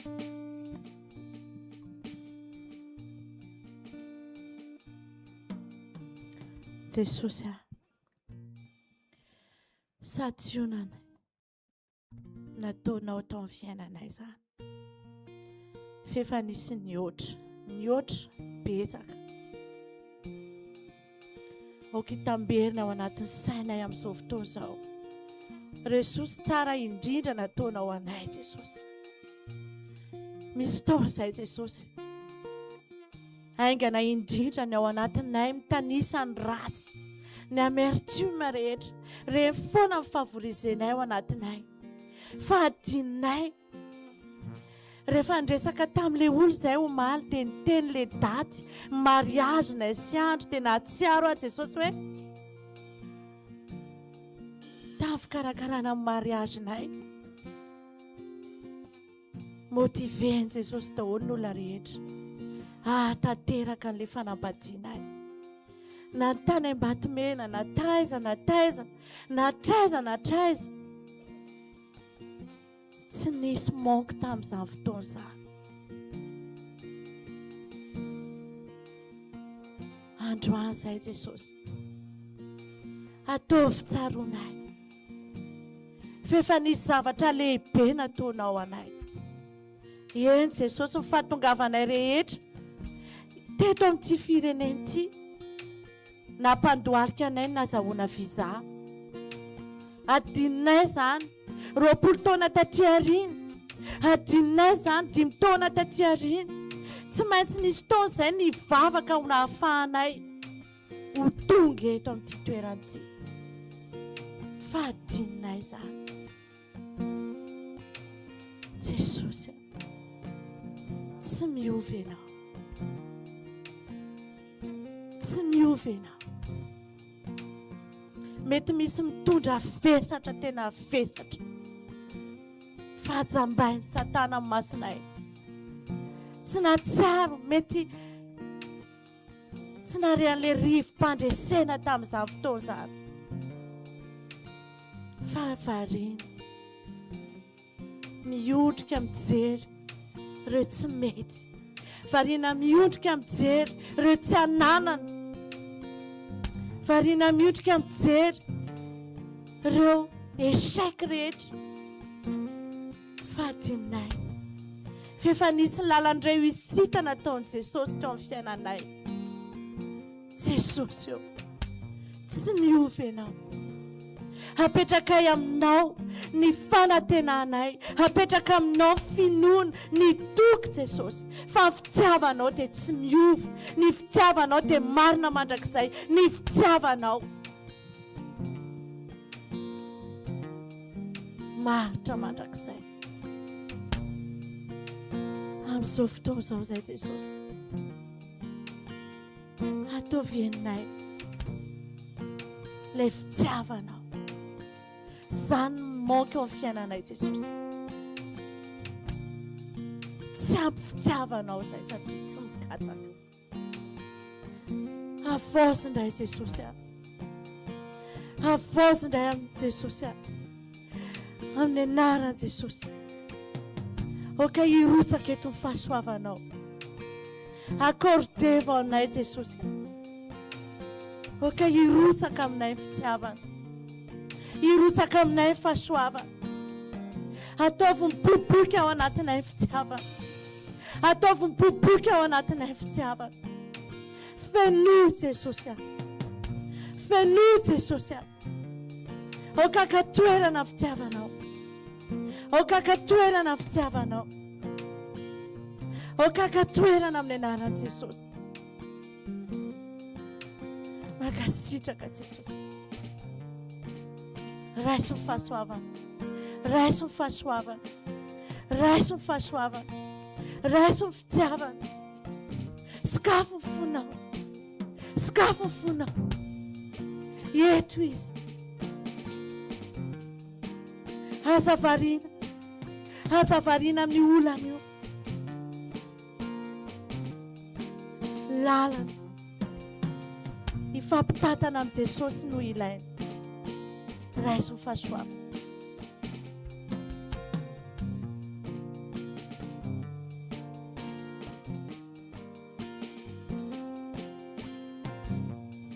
Vavaka izay Jesosy. Ho andreo marary rehetra.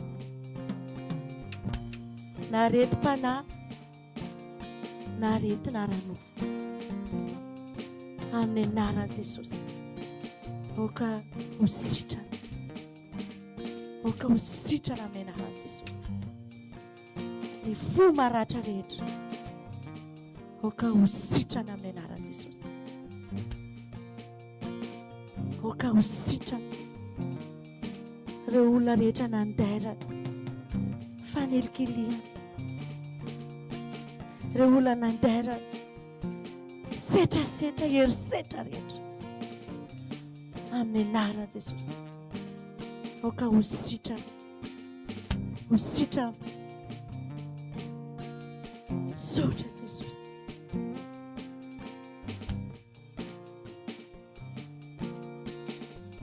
Vavak'izay Jesosy ho an'ny olona rehetra mandalo fahasairana.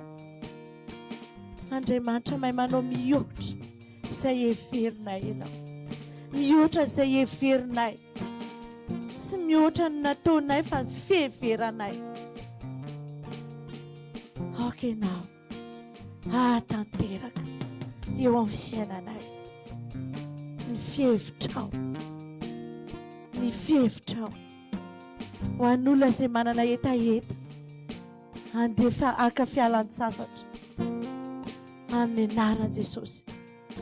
Aoka izy trano voahomana, izy toerana voahomana, izy fray voahomana, izy sakafo voahomana, izy toerana tsara indrindra voahomana amin'ny anaran'i Jesosy.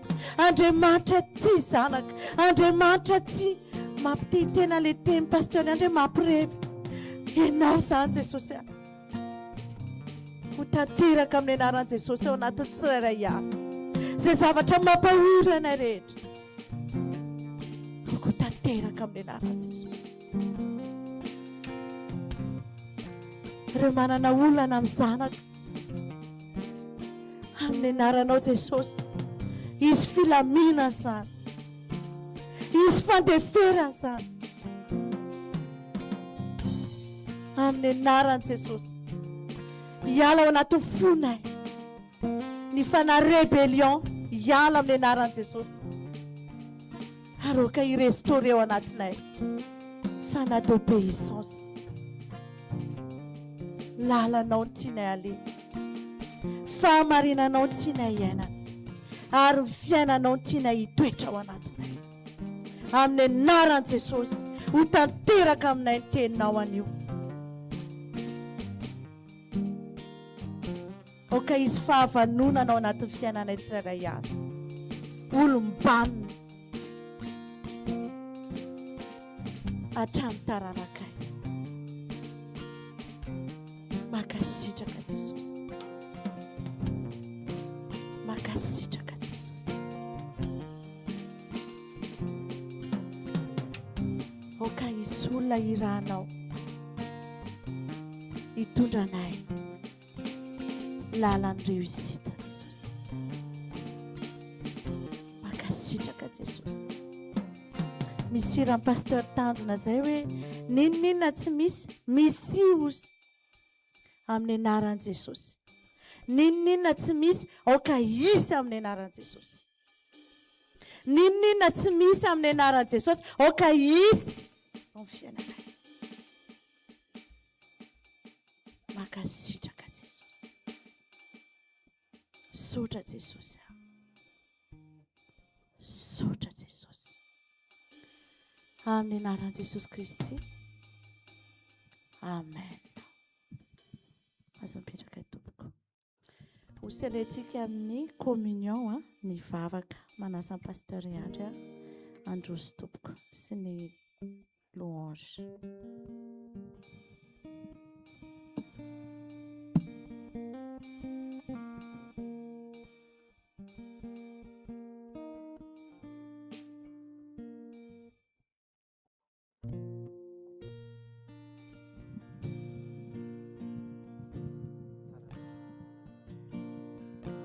On va se lever pour accueillir la Sainte Seine et j'invite tous les responsables à partager la Sainte Seine.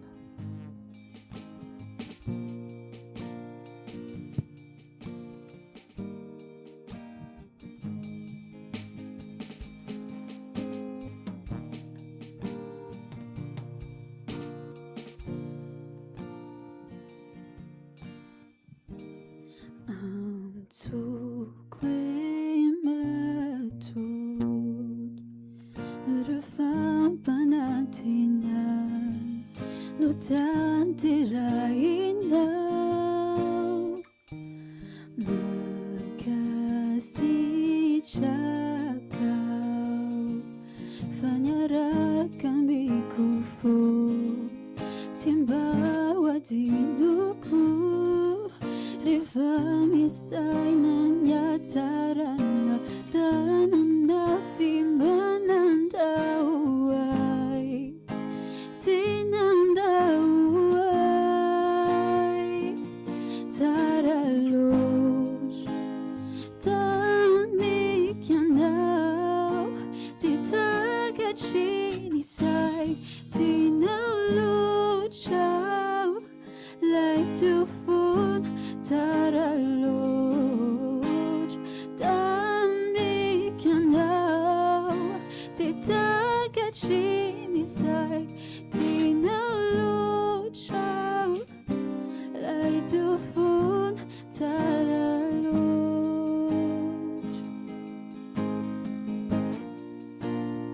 antsoko hoe mpamonjy antsoko hoe mpamonjy no ny ranao nanadio navelanao eloko mendrika indra tsy namitako intsony antony avambariko rehefa misaina ny atsaranao tananao tsy mba nandao tsy nandao tsara loatra tamikanao tsy takatry ny say tinao loatra lay teo foana tsara loatra tamikanao tsy takatry ny say tinao loatra lay teo foana tsara loatra.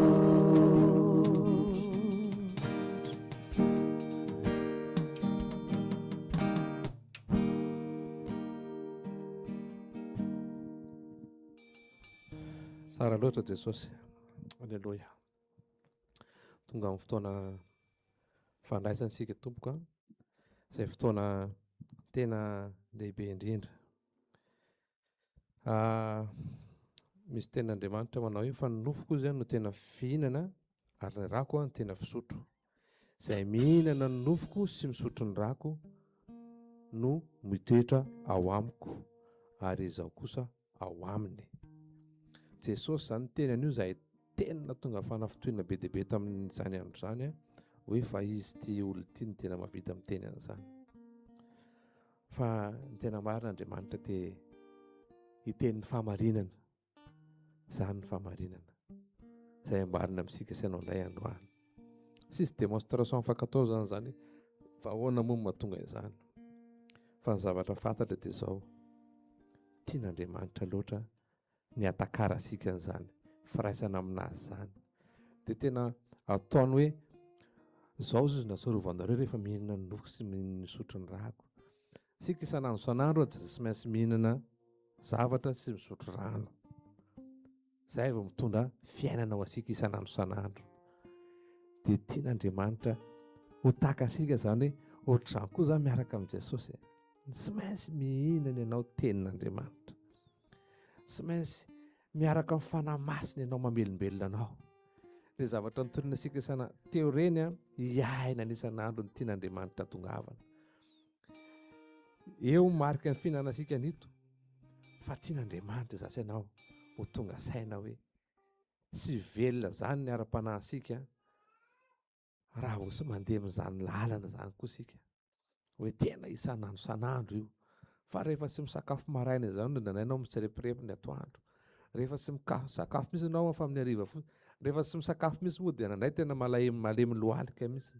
Dia ohatr'izany koa amin'ny ara-panahy zany tian'Andriamanitra ampitaina amintsika sy ianao androany. Fa te hanome fiainana ho anao izy. Te hiaina miaraka aminao izy.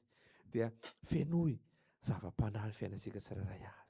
Fenoy an'i Jesosy ny fiainantsika tsirairay avy. Tena milaza aminareo fa tsy hoe mihinanao indray androany hoe tena nafana fo be sika androany fa nahazo teny nahazo anina dia c'est bon pour 1 mois, 2 mois, 3 mois fa isan'andro.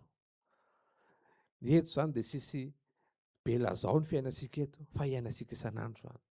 Raha vao sy mitany isika raha pisy mizavatra amina fotoana dia ohatrany hoe lasa dodoina aina anarasika. Fa afaka alady mangalatra koa lasinaina.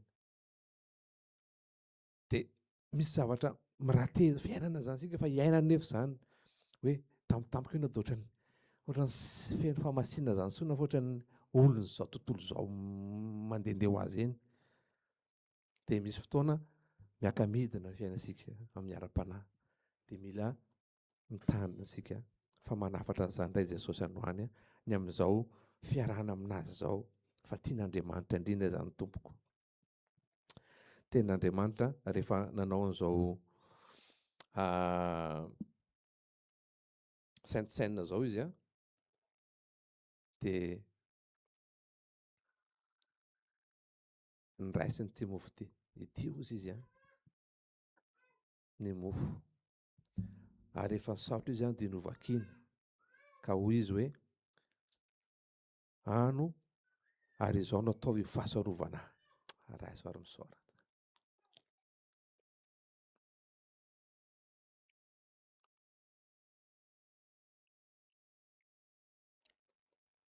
Toy izany koa ny kapoaka. Ity ozy izy a, ilay fanekena vaovao mirako. Fahamarinana zany tompoko, izany ambaran'i Jesosy zany. Tsisy démonstration hazavaina scientifiquement zany. Fa mila mandray fahamarinan'Andriamanitra. Fa fanekena vaovao. Ohatra ny any amin'ny épicerie any Madagasikara hoe tsy manao trosan'io. Dia ohatr'izay koa hoe fanekena vaovao. Ity zany dia fanekena vaovao isan'andro. Dia hosarovasika isan'andro isan'andro fa nanana fanekena vaovao amin'ny rany Jesosy. Tena mianina amin'ny rano mihitsy Jesosy fa hikarakaranao, hikarakarana azy. Raiso manosara azy.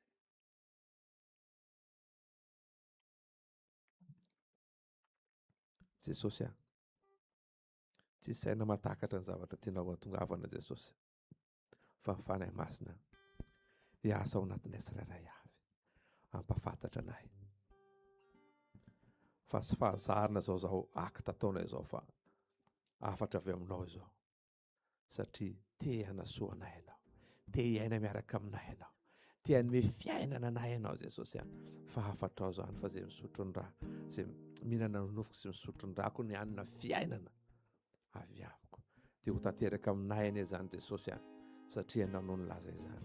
Ianao ilay fidèle Jesosy, ianao ilay tsy mivoamaly sy anio ary mandrakizay. Amen, alléluia. Alléluia. J'invite le responsable de l'offrande à passer. Alléluia. Tsaralos, tamiknao, sitakatrinisa, tinalocha, laitofon, tsaralos, tamiknao, sitakatrinisa, tinalocha, laitofon, tsaralos, tamiknao, sitakatrinisa, tinalocha, laitofon, tsaralos, tamiknao, sitakatrinisa, tinalocha, laitofon, tsaralos.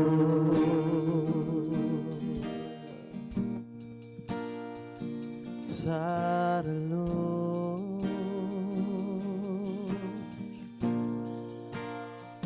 tsaranos Jesus,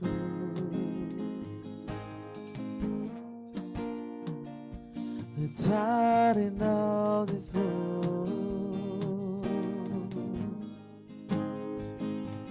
tsaranos Jesus.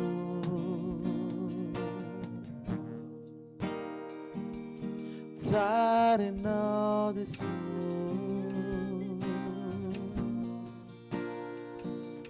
tsaranos Jesus. Ambaronto fa tsarano Jesosy amin'izao fotoana izao. Tsaranos Jesus,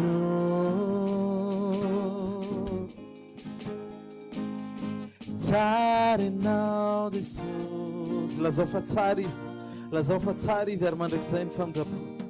Tsaranos Jesus,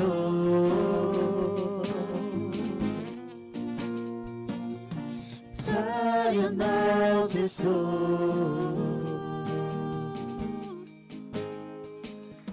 tsaranos Jesus. Alléluia. Tsaranos Jesus,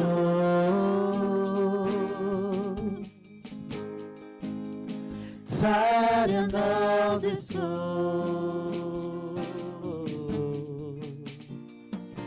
fa tsara ianao magaga tsara ianao tsisy mitovy aminao tsisy toanao fa tsara ianao magaga tsara ianao tsisy mitovy aminao tsisy toanao fa tsara ianao magaga tsara ianao tsisy mitovy aminao tsisy toanao fa tsara ianao magaga tsara ianao tsisy mitovy aminao tsisy toanao raio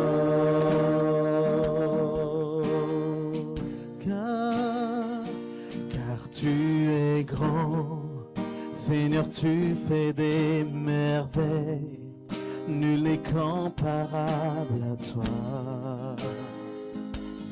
Nul n'est comparable à toi, car tu es grand. Seigneur, tu fais des merveilles, nul n'est comparable à toi. Nul n'est comparable à toi, oh, car tu es grand, car tu es grand. Tous ensemble chantons, car tu es grand. Seigneur, tu fais des merveilles, nul n'est comparable à toi. Nul n'est comparable à toi, car tu es grand. Seigneur, tu fais des merveilles, nul n'est comparable à toi. Nul n'est comparable à toi, car tu es grand. Seigneur, tu fais des merveilles, nul n'est comparable à toi. Nul n'est comparable à toi, car tu es grand. Seigneur, tu fais des merveilles, nul n'est comparable à toi. Nul n'est comparable à toi, car tu es grand. Seigneur, tu fais des merveilles, nul n'est comparable à toi. Nul n'est comparable à toi. Est-ce qu'on peut pousser des cris de joie? Alléluia. Est-ce qu'on peut pousser des vrais cris de joie? Amen. On va accueillir la bénédiction. La bénédiction, pasteur. Tsara Jesosy, haleluya. Sotra Jesosy. Sotra Jesosy fa sy takatry ny sainay ny zavatra nomenao teto androany indray. Tena misaotra Jesosy fa andro miavaka ao anay ny andro androany. Haleluya. Teny anao Jesosy ao Mattio mbola milaza. Mandehana izy ianao. Mandehana ireo atao mpianatra ny firenena rehetra. Manao batisa azo amin'ny anaran'ny Ray sy ny Zanaka ny fanahy masina sady mampianatra azy hitarina izay rehetra nandidiko anareo. Ary indro izao momba anareo mandrakariva mandra-patonga fahataperana izao tontolo izao. Hitanao na Jehovah ka iaronao. Ampamirapiratra ny tavany aminao na Jehovah ka amindra fo aminao. Anandratra ny tavany aminao na Jehovah ka nomenao fiadanana. Amen. Mandehana toko te minofa momba ny fanandriamanitra sasanao amin'ny androm-piainasika rehetra. Alleluia. Amen. Alleluia. Sotra Jesosy fahasavan'Andriamanitra matoa zao fahasavan'Andriamanitra mahatonga asika